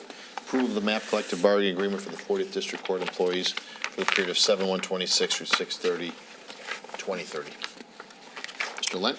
The next contract is with the MAPE Court Union employees. Same thing as discussed in our closed session. What you will see here is very similar and mirrors what you saw in GELC. So there was a wage adjustment in year one with steady wage increases after that. And this is pretty much the court employees, clerical staff. Move to approve. Support. Moved by Mr. Karen, supported by Mr. Frederick. All in favor? Aye. All opposed, 7-0. Request approval of the collective bargaining agreement between the City of St. Clair Shores and the St. Clair Shores Firefighters Association for the period of 4 years. Mr. Lent? So the next one is a contract that's been in front of us at a couple of different closed sessions. As council is well aware, this is about a year old now. We had met with a mediator and went through a mediated settlement. So attached, what you see here is a mediated settlement, as discussed in our last closed session. Same thing as well, made a settlement, wage adjustments for year one, and then the standard wage increases after that. Ms. Rusi? Thank you. This is coming from the mediator's recommended settlement, correct? That is correct. And this is past membership, I think they said, 92%? Yes, that is correct. Recommended by the administration? Yes, that is correct. And the one concern I did have was about the removal of the retiree health care for new hires, but there's a replacement in here. Can you talk a little bit about that? Yes, it is a MERT program. So we are funding retiree health savings account into a very similar to kind of say as like a 401k system. It is 5% of their pay of a top firefighter. So everybody gets the exact same amount of pay. It's 5%, which then goes into a MERT plan Once they then retire, there is a provision in this contract because it doesn't take place until 53. So if a firefighter happens to retire at 50, there is what we consider a gap age. I also want to make mention, this does not affect any current employees. This would all be for all new hires that are coming in. All our current employees are still going to receive the current retiree program that we are currently in. All new hires then from that age of 50 to 53 will get the value of what they would be receiving in their MERT plan for those 3 missed years. And then at 53, the MERT plan would take over, and it would be based upon the percentage that they put in. Its valuable is added. They get it for the life of their, pretty much until they're deceased. Okay. And as I discussed with you, I mean, given that we do have a new chief hopefully coming in at some point soon, we want to be able to set him or her up for success. And I don't want him to come in and have to be involved in any sort of arbitration. This has been going on for a long time. So for finality's sake, I think it's good to get this settled. So I will move to approve. Support. Moved by Ms. Rusi, supported by Mr. Frederick. Mr. Karen? Thank you. Dustin, for the MERP plan, what funds that from the city in terms of that 5% payment each year that goes into that? So that is eligible currently through our Act 345 because it's for retirees, so that portion will come in from that. Okay, well, there's two different, there's a retiree health care and then there's the pension. I'm assuming they're coming out of retiree health care. Yes. Okay. Yep. So they'll have to just kind of get watched going forward to make sure that that is getting funded. Correct. Into those accounts. And I appreciate points being brought up about how many different steps of negotiations gone through mediation and that. And since we're at that stage, you know, I'll be voting in favor of it, although this is, like everybody was saying, an expensive contract. Most expensive in terms of year over year. Because it's been a very tough negotiation. That's why it's carried on a year and went to a mediator. But that is the process. And so hopefully we can move on with new chief, new step forwards, and fix some of the issues that your staff has been telling us for the last year. Now we get the contract out of the way, and we can start to deal with some of those issues going forward. So that's it. Mr. Rubello? Yeah, Dustin, so what are the positives that the fire department got out of this the contract here? I mean, I guess I would say the positives would be, I mean, it is a very competitive wage scale throughout, I would say actually throughout Macomb County and throughout the state of Michigan. It still keeps us extremely competitive. They've got, you know, they still have a MERT program for the retirees. There's a lot of communities that are actually just now going to that as an enhanced program. I mean, it's a good program. I mean, like I said, it took time, as Councilman Karen mentioned. It is some significant raises, but it is something that I think will keep us on the right path moving forward. And like I said, with good things, takes time. Drop program. Does have a drop program as well. They had a benefit they didn't have. And of course, my argument has always been the city and the union agree that there should be a moratorium on the issue of seniority-based promotions during the duration of the successor collective bargaining agreement, which was very disappointing. Never seen this before. Not that we didn't bargain here in this contract to say, okay, they can't have it in here. There's been a trade-off, but part of this now is the next contract too, that we can't bargain. I think that we should have never taken that off the table, but I do kind of agree with what Ms. Rusi said. We're in an issue with the chief, and we need a chief. And I know we're looking at, and I think we have done interviews with the chief. So I know we're aggressively trying to get that chief here. But the fact that we got another contract and we're going to hold seniority is, I can't even believe that. But it is what it is. And that is something that's something that we'll talk about in this closed session as well, is the chief. Okay. Mr. Vitale. Well, actually, what I was going to ask for is that during updates and follow-ups, maybe we could get some kind of what we can say publicly about the search for chief. Yep. Yeah. So obviously, we've had multiple interviews. Myself and Matt have interviewed all of the candidates that we actually had quite a few candidates that actually had chief's experience, multiple years of chief's experience. So we've interviewed quite a few individuals, and as plan to talk about this at our closed session and hopefully have a hire announced shortly. Thank you. Moved by Ms. Rusi, supported by Mr. Frederick to approve the St. Clair Shores Firefighter Contract Union IFA Local 745 from 2025 through 2029. All in favor? Aye. All opposed? 7-0, it passes. Item 13 is consent agenda. Move to approve. Support. Moved by Mr. Karen, supported by Mr. Frederick. All in favor? Aye. All opposed? Thank you. Updates and follow-ups from prior council meetings, Mr. Lentz.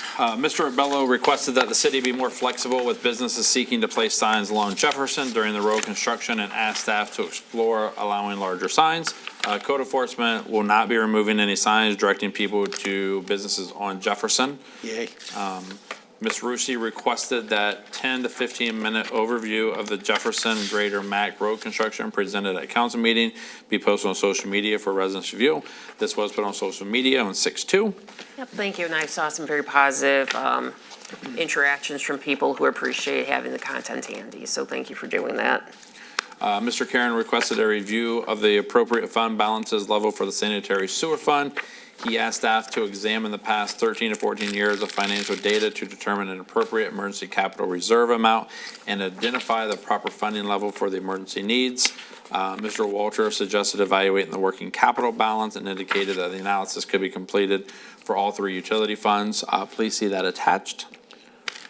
Ms. Burgess requested information on how many residents apply for the city's water bill hardship program and asked how awareness of the program can be improved.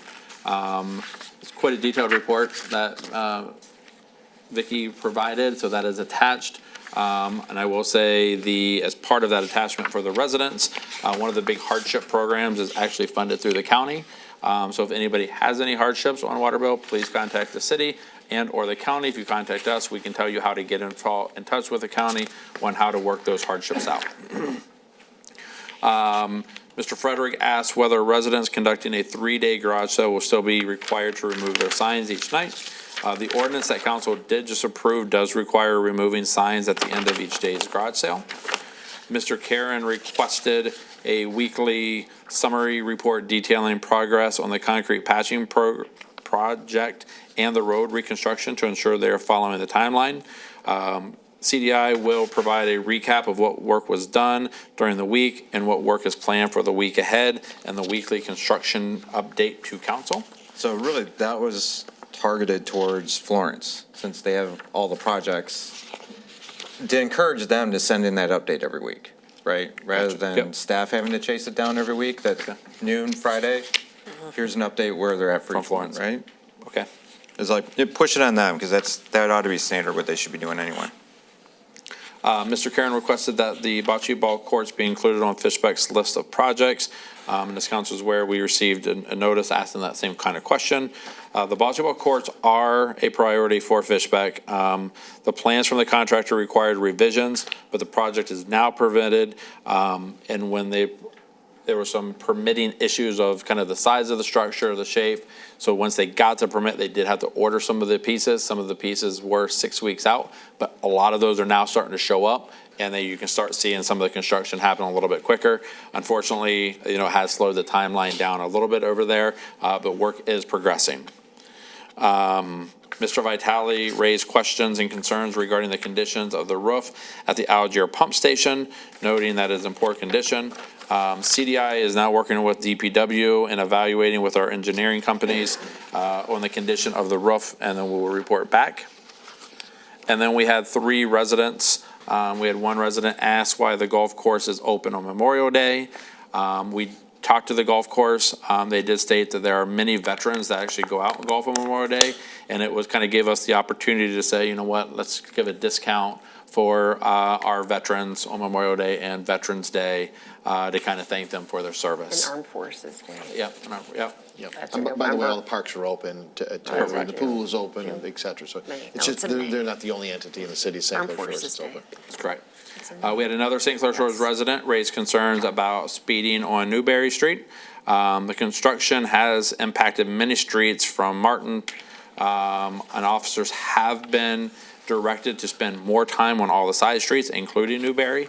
Enforcement actions have increased in the affected areas. The police department has deployed both of its radar signs, and then officers are also working overtime strictly to enforce speeding and prohibited turns on the adjacent streets to the construction zone.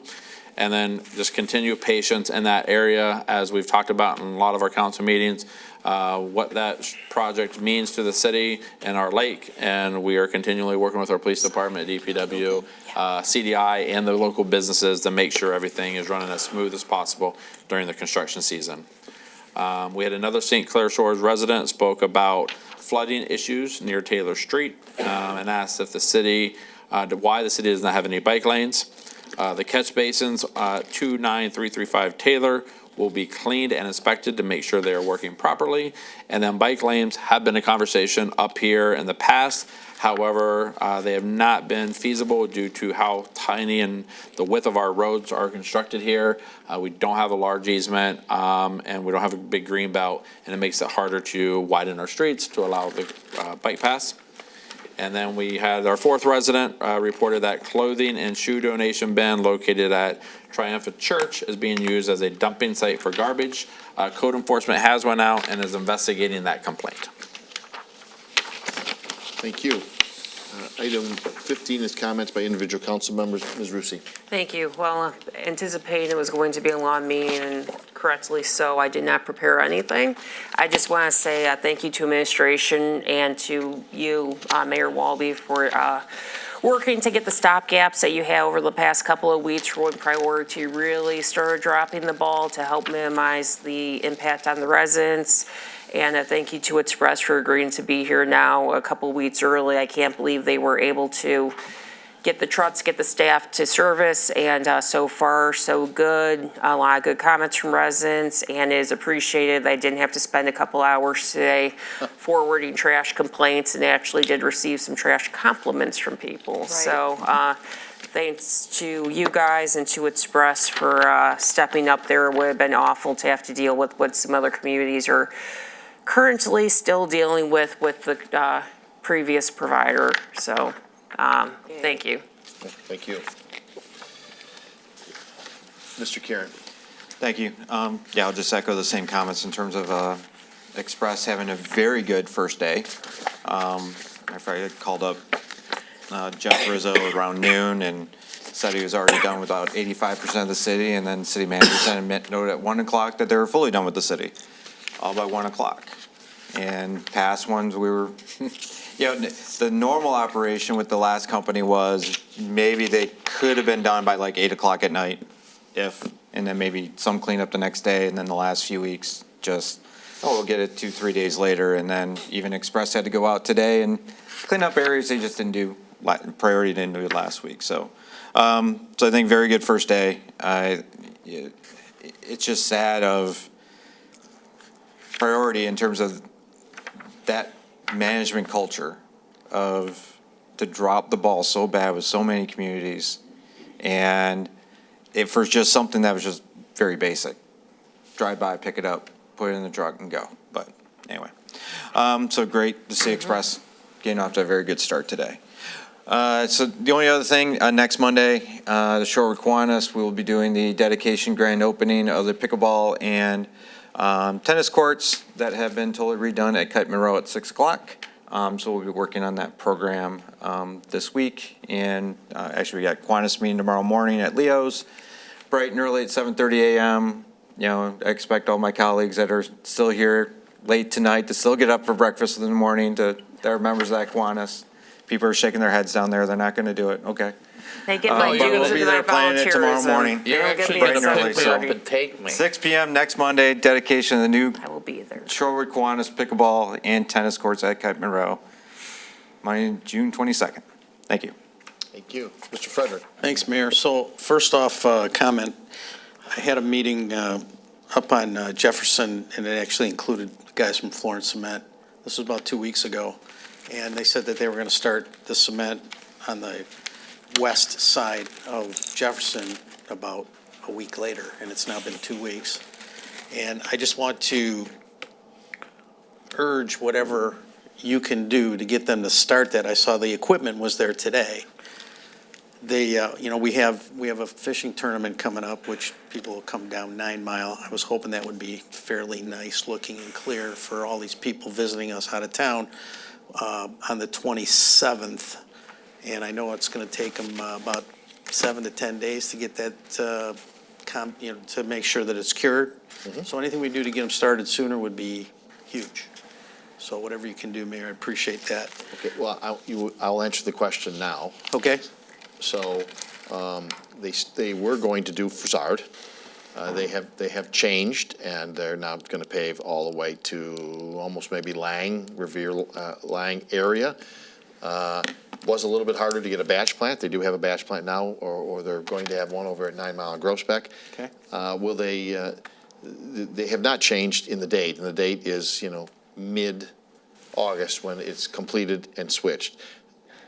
Councilman, that's what they're obligated to do. That's what they're obligated to do. And they're committed to that. I believe they will make that. It may be a little bit different because now they're laying the pipe and getting all the way closer to 10 Mile. So that's where they're at. And so I don't think I'll be able to push them, in all honesty, to start paving beforehand.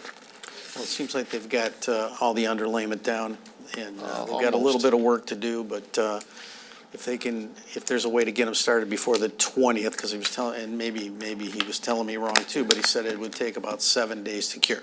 It will, and it might take a week to get the whole thing done to boot. Okay, well, and they're starting at 9 Mile, correct? Absolutely, and going all the way down to Revere Lang.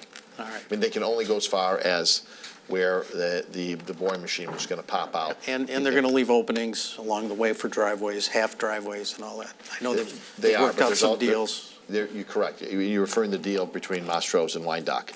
Yes. Yes. Yeah, so, all right. Let's talk a little bit about the library before I give you some other quick ones.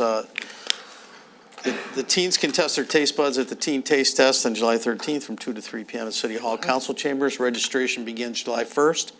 Participants will sample a variety of foods and see if they can tell the difference between name brand and store brand products. St. Clair Shores Library is also participating in the Reading with Ringling program. Children who read 5 books and return a completed Reading with Ringling ticket to the library will receive information on how to redeem a free ticket to the Ringling Brothers and Barnum Bailey Circus. For more information, contact the library. So, coming up on June 26th, we have the fireworks. I'm hoping somebody's going to talk about that down there. And then on the 27th, and this is pretty cool, we've got the Monster Quest Fishing Tournament. In addition to that, the Loch St. Clair Kiwanis are doing a kids fishing tournament. It's going to start at 9 in the morning, finish by noon. There'll be prizes, trophies, etc. And Monster Quest starts, the boats will start going in the water and heading out from 7 a.m.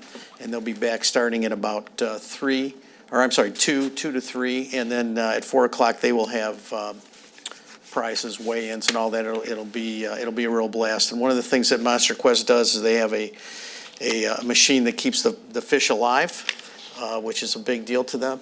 They don't want to kill these fish; they want to put them back in our Great Lake.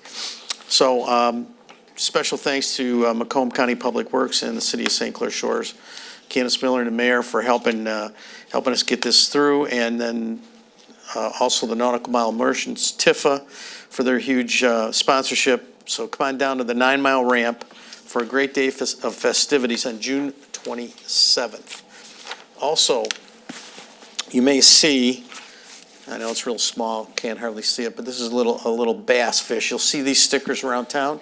If you see it on a business, they're participating with us in the Monster Quest, and they'll have some sort of special deal, not only for either a discount or maybe it's something special that they'll have for sale. And then Mr. Bowman wanted me to mention the fact that the Eagles Club, and you saw some of those folks here tonight with their parade float win.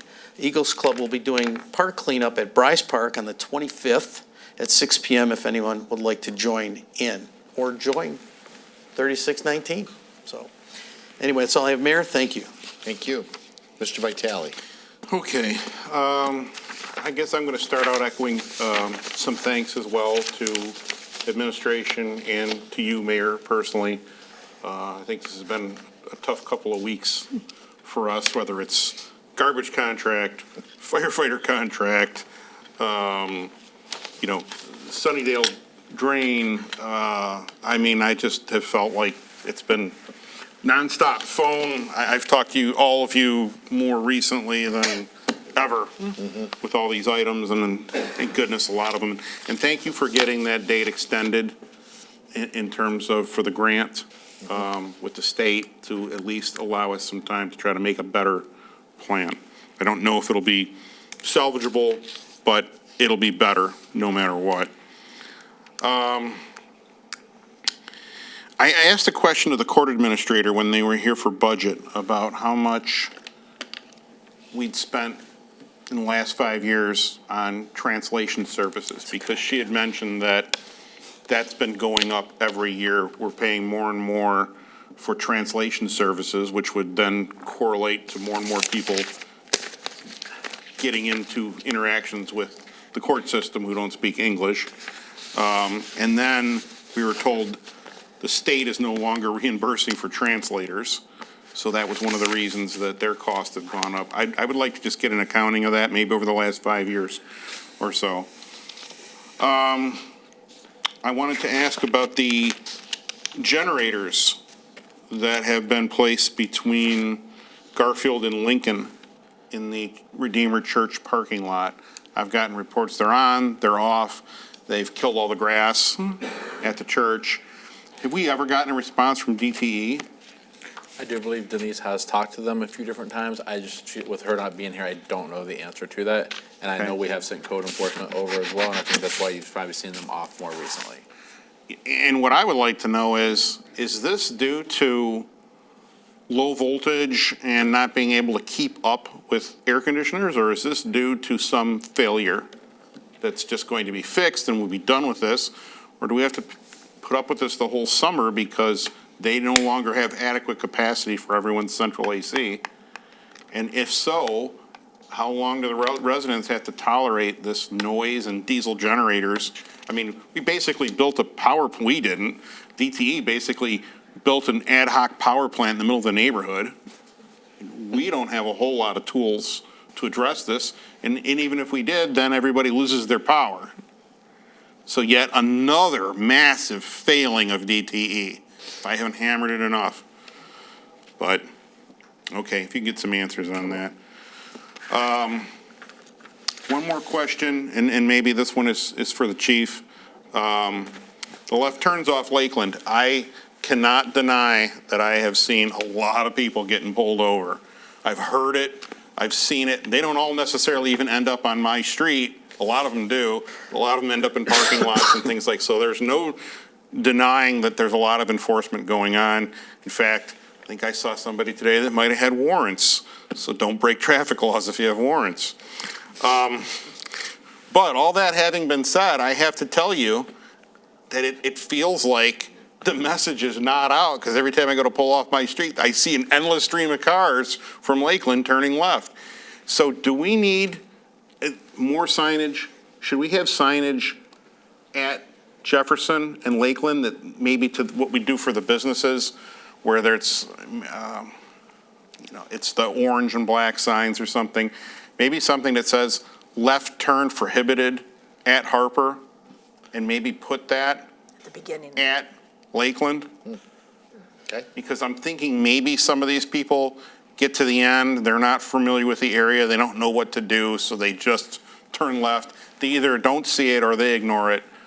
Maybe we should have one across the street on the other side of Harper, not just below because what my wife says is nobody stops for that stop line anyways. They blow past it and they don't even see the no left turn. Something's got to account for this, because I can't say the police aren't cracking down on it. You'd think word is out by now, but it's still an issue. big time. Well, we'll put a sign at the beginning of Jefferson and so maybe they know when they Lakeland. go, or maybe it should even be placed before that. There will be no left turn allowed at Lakeland, and place that like on some of the streets beforehand, or place it on Jefferson beforehand so people know, well, hey, I'm going to have to hit, a different side street here to turn left. So We'll put one up. lots of stuff going on. The summer always gives. That's all I have. Thank you. Ms. Burgess? I agree with you, Councilman Vitale. I was on Lakeland Street the other day, and there was like 6 cars before me, and every one of those 6 cars turned left. And my husband's like, maybe we should get a hold of Chief Allen and give you permission to take pictures of the license plates and send them to him. Anyways, that was just my comment. Couple things I wanted to bring up that's happening, that's coming up on June 17th. Our music at by the lake is Catman Dude, which is going to be the music of Bob Seger tribute band. And an event coming up very near and dear to my heart is on June 20th, which is this Saturday, is our Wine on the Water event. It is our 3rd annual, and this year we actually moved the date up. Instead of having it, or move the date back, instead of having it in May, we did it in June. And now we are still holding a lot of tickets available. And it's going to be a terrific event. So if you have not gotten your tickets yet, please get your tickets. What is included is, it's Wine on the Water, Saturday, June 20th, from 5 p.m. to 9 p.m. It's for 21 and older at the Blossom Heath Bathhouse, Beach House patio. $45, very cheap. You get wine, you get 5 samples and 2 complete pours, a charcuterie box. We have a cheesecake dessert, late night pizza, a live DJ, photo booth, a strolling art exhibit by local kids artists. And you get a free gift. Everybody gets a gift there. Additional wine pours, craft beers, craft cocktails are going to be available for purchase. So it's on sale now at the Civic Center. You can get your tickets. So please run down and get your tickets tomorrow because we have plenty that are still left. This is a very nice event that's outside at the Beach House. And then, of course, Councilman Ron brought up our firework extravaganza is on June 26th, of course, at Veterans Memorial Park. And you can get your passes, your wristbands at the Civic Center as well. And that's all I had. Thank you, Mr. Rubello. Thank you. I wanted to echo also, the signs on Jefferson for the businesses are nice and big, Mayor, so they're very visible. So thanks for getting those done. And really getting a grab on the garbage situation, which is great because, like Candace said, it freed up a few hours a free day. up a couple hours of the day. So thanks for putting up with me, Dustin and Brian Babcock. So hopefully it all gets better. It looks like there's a light at the end of the tunnel.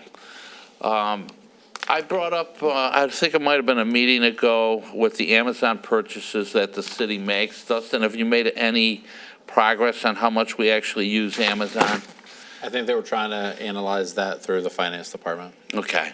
Because if possible, obviously I bring it up because I'd rather see us, if it is possible, to be purchasing things through the businesses here in St. Clair Shores. One for the chief, Pleasant Street. Off of Jefferson, they're requesting one of those digital speed, because they're getting a lot of speeders down Pleasant Street also. It's a cut-through street as soon as you come off of Jefferson. So if you can make a note for that, I sure would appreciate it. Going back to the sign thing, another sign, and there is no outlet on Kramer. I've made the same mistake a few different times coming up Mac, and I run into the barricades. So if there might have been a warning at Mack and Kramer, that would be great. And yeah, the Lakeland thing, I was on Lakeland today, and I think it was 4 cars left. So I think, and I brought this up to the mayor, and I guess, Chief, if you could maybe look into when they get up to Lakeland. I don't know if it'll be too confusing or whatever, but there are periods of time where a left onto Harper is a lot easier to make later on in the day, which, I don't know if we can put, no left turn from whatever hour to whatever hour. if that works out. Because I've been on Lakeland where there is no traffic on Harper, and you can make lefts. There's certain parts of the day that are better than others. And the whole thing can be avoided if people follow the posted detour, which is southbound Jefferson to westbound 11 Mile to southbound Harper. So then I agree. they're not going down any of these side streets. Yep. That the residents have to deal with all the extra traffic. Okay. So I don't, is that a no? That's a no. Yes. It's a no because it seems. Was that a no? Yeah, Okay. that only encourages someone to keep Okay. going, and they have during this times they can left. I mean, Okay. the point Just is, it's confuse not to go things. there, because it's for, Okay. that area is for residents only, and they're told it's for residents only when they cross Jefferson, but they continue to do it. Okay, that's all I have. Thank you. And before we go to see, I just want a couple more on the fireworks, just so you know, the gates only open at 3 PM there on Friday, the 26th. And again, the $3 in advance, the wristbands are, and then doesn't matter whether you're a resident or non-resident, it will be $5 at the gate. And we do have parking passes left that are $10 in advance. So again, it's Friday the 26th. Gates open at $3 for residents beforehand. But if you wait at the gate, it'll be $5 for everybody, and you can buy a parking pass for $10. And with that, we'll go back to this. The next social district is the 27th, the next day. It is. Right after Monster Quest, so It's come a on down. busy weekend. It is. Yeah, let's put everything on one weekend again. Let's do it. Mr. Lyons. So as Councilman Karen mentioned, Express was out today. They had everything cleaned up by 1. So I do want to make a notice to all residents. We're also going to get a social media post out that if your time before was, you thought trash man always comes at 3, recycling was at 5, compost was 3 days later, I'm sorry, but they're going to make sure you get your stuff out well in advance, have it ready, because your times are changed. You got a new waste hauler who is getting things done quickly, so make sure you get your stuff out. And I think we really have to put that post out, because that Yes. is important. They're, Oh, yeah. they're there at 7 in the morning, 7:30, and we're probably going to have an issue with missing stuff, so Correct. They got new trucks and nothing's breaking down. So, with that, we have audience participation. Item 17, the views, opinions expressed in an audience participate, those individual citizens only do not necessarily represent the views and opinions of the mayor, city council, administration. You have 5 minutes. Anyone would like to speak? Yes, we just need your name and the city you reside in, and after you speak, please sign in. Okay. Good My day, name- gentlemen. See ya. Congratulations, guys, you deserve it. Well, all right, Mr. Mayor. So today, I'm going to talk about the Memorial Day Parade, a little fiasco that happened. Okay, so the last meeting you said about going up on the politician scale about these water bills. So I went out and searched. I found a woman called Shelley Wright. I didn't know she's Democrat or Republican. I watched her, liked what she had to say. I posted it on Facebook that, she would be good for people to listen to. And what happens? I get a message from her telling me that she was kicked out of the Memorial Day Parade. Mm-hmm. Yeah, well, for what? Why? Why did you guys beat up on 2 women, one of them being a state representative, Alicia St. Germain? She was in the cart with her. Mr. Rebello, this is not, so we're not going to answer your questions. This is your 5 minutes to speak to us, and we're not going to go back and forth with you, but you have your 5 minutes. Well, there you go. See, nothing gets resolved over here. It's not getting resolved. So Shelley Wright was thrown out because she was accused of handing out pamphlets for the Republican Party. That wasn't happening. She was with Alicia St. Germain handing out her pamphlets. So now the city don't know nothing about her because she was kicked out of the parade. So I want people and residents to know that Shelley Wright's a fighter. She's going to fight for the high water bills. She's going to fight for the poo-poo water that Hertel has been letting go on since I've been alive.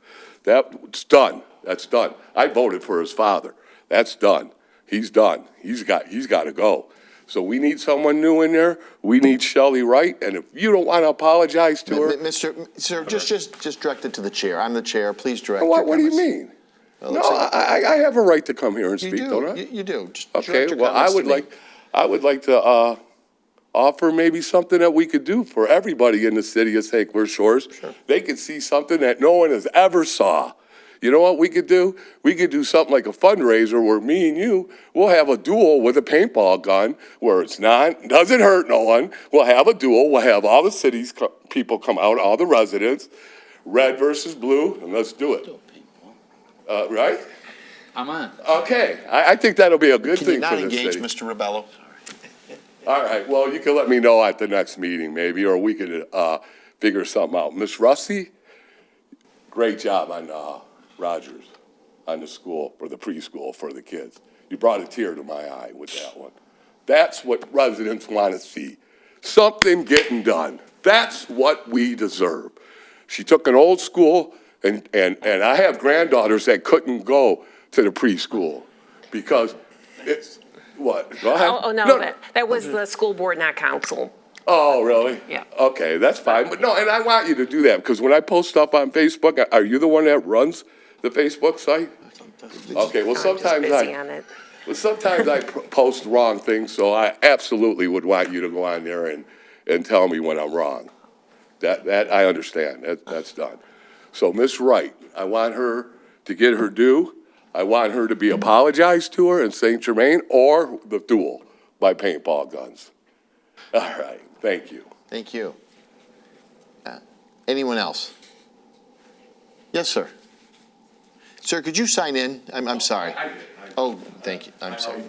Okay. And I would just add before the next gentleman, the policy of the Memorial Day Parade has always been elected officials who are elected officials in the area here. So it's usually, you know, whether it could be the governor, right, because of the governor of the state, or the state senator here from this area, the state representative, or judges here, or of course Mr. Hagel. The politicians here that are in the parade. The policy has always been they are elected in this district here. They are in the community. That's who the politicians that have been in there. That's a long-standing policy that Memorial Day is. So that's who we've had. Yes, sir. Your name and the city you reside in, then if you'd sign in, would be great. Thank you. Yep. My name is Joshua Anonik. I live in St. Cloud Shores on Playview Street, and I've been there for about 5 years now. Beginning in April 27th, you guys sent a notice to me saying that you guys are basically going to be, tearing up the whole street and everything with that, and tore down all the trees on the street. And then from there, May 28th, got another one saying basically they're going to start the project and basically start tearing up the road and all that. Then just June 10th, turns out you guys say the city and say Florence, the cement company, and with consumers can't start this project because of the fact that at some points within the street, the gas lines are basically 2 inches underneath the concrete. I just for me, I would say this is kind of poor planning on somebody's part. I want to know who, because, now it's not going to be done until early fall 2026. So right now I have asphalt basically on the side of the road, and everything looks like garbage on the side of the road in terms of the easement and all that for my yard and stuff like that. It just kind of seems like poor planning that consumers didn't do their job, or somebody didn't do their job. The ball was definitely dropped in terms of this project, as I was hoping to get this, this project done before the end of summer, but now it seems like the whole construction thing for the whole street of Playview is all going to be messed up until the end of the year, which is kind of ridiculous. Disappointing. So yes, I just want to make sure everyone's aware of this. If you go take a stroll down Playview and see all the mess that it is down there, it's definitely we already have. Definitely something that is just very kind of disappointing with that. Yes. So. A quick minute here. I was going to say, just to report on that, unfortunately, DTE and consumers are not an entity of ours, and they don't always tell us, hey, we're going to do this project, or this is coming up. They come in, they plan to do it. We were already in the process of Playview needed to be replaced, ripping it out. We were going to replace it. We had at that time, we were told, hey, now consumers are going to come in. So either we continue to put the road in and then have consumers have to rip it all back up again, and then we have egg on our face of why did you just do a construction project and then rip it back up. So at that time, we did not want to just keep it a gravel base. We thought that was, not necessarily needed for the residents, or nor would anybody want to live there. So at that time, we did an asphalt patch. Consumers is going to come back. Consumers will rip it up. Consumers will replace that entire service line that's going through. And then consumers will have to replace the road because they they would have had to rip it up at that time anyway. But we will work with them because they're not ripping up the entire road. They would just have to do their lane. But it did not make sense for us at that time. Unfortunately, this doesn't happen a lot because consumers or DTE don't do a ton of projects like this. And not all the times are there lines in the middle of the road. But when they are, unfortunately, this happened to be one of those, and we do apologize, and we understand. Like I said, we've all been out there and looked. Yeah, I'm sorry. It's a mess. It is. I know that, and I know you're not happy with the asphalt. We tried to put the asphalt back. At least you would not stone, and so it was going to be so miserable with the dirt and all that. And that's all I can tell you. I apologize, and it did. You know, they dropped the ball, but I guess so did we. So I have nothing else that I can say. I know we tried to put that back to make it as best as we could. Okay, thank you.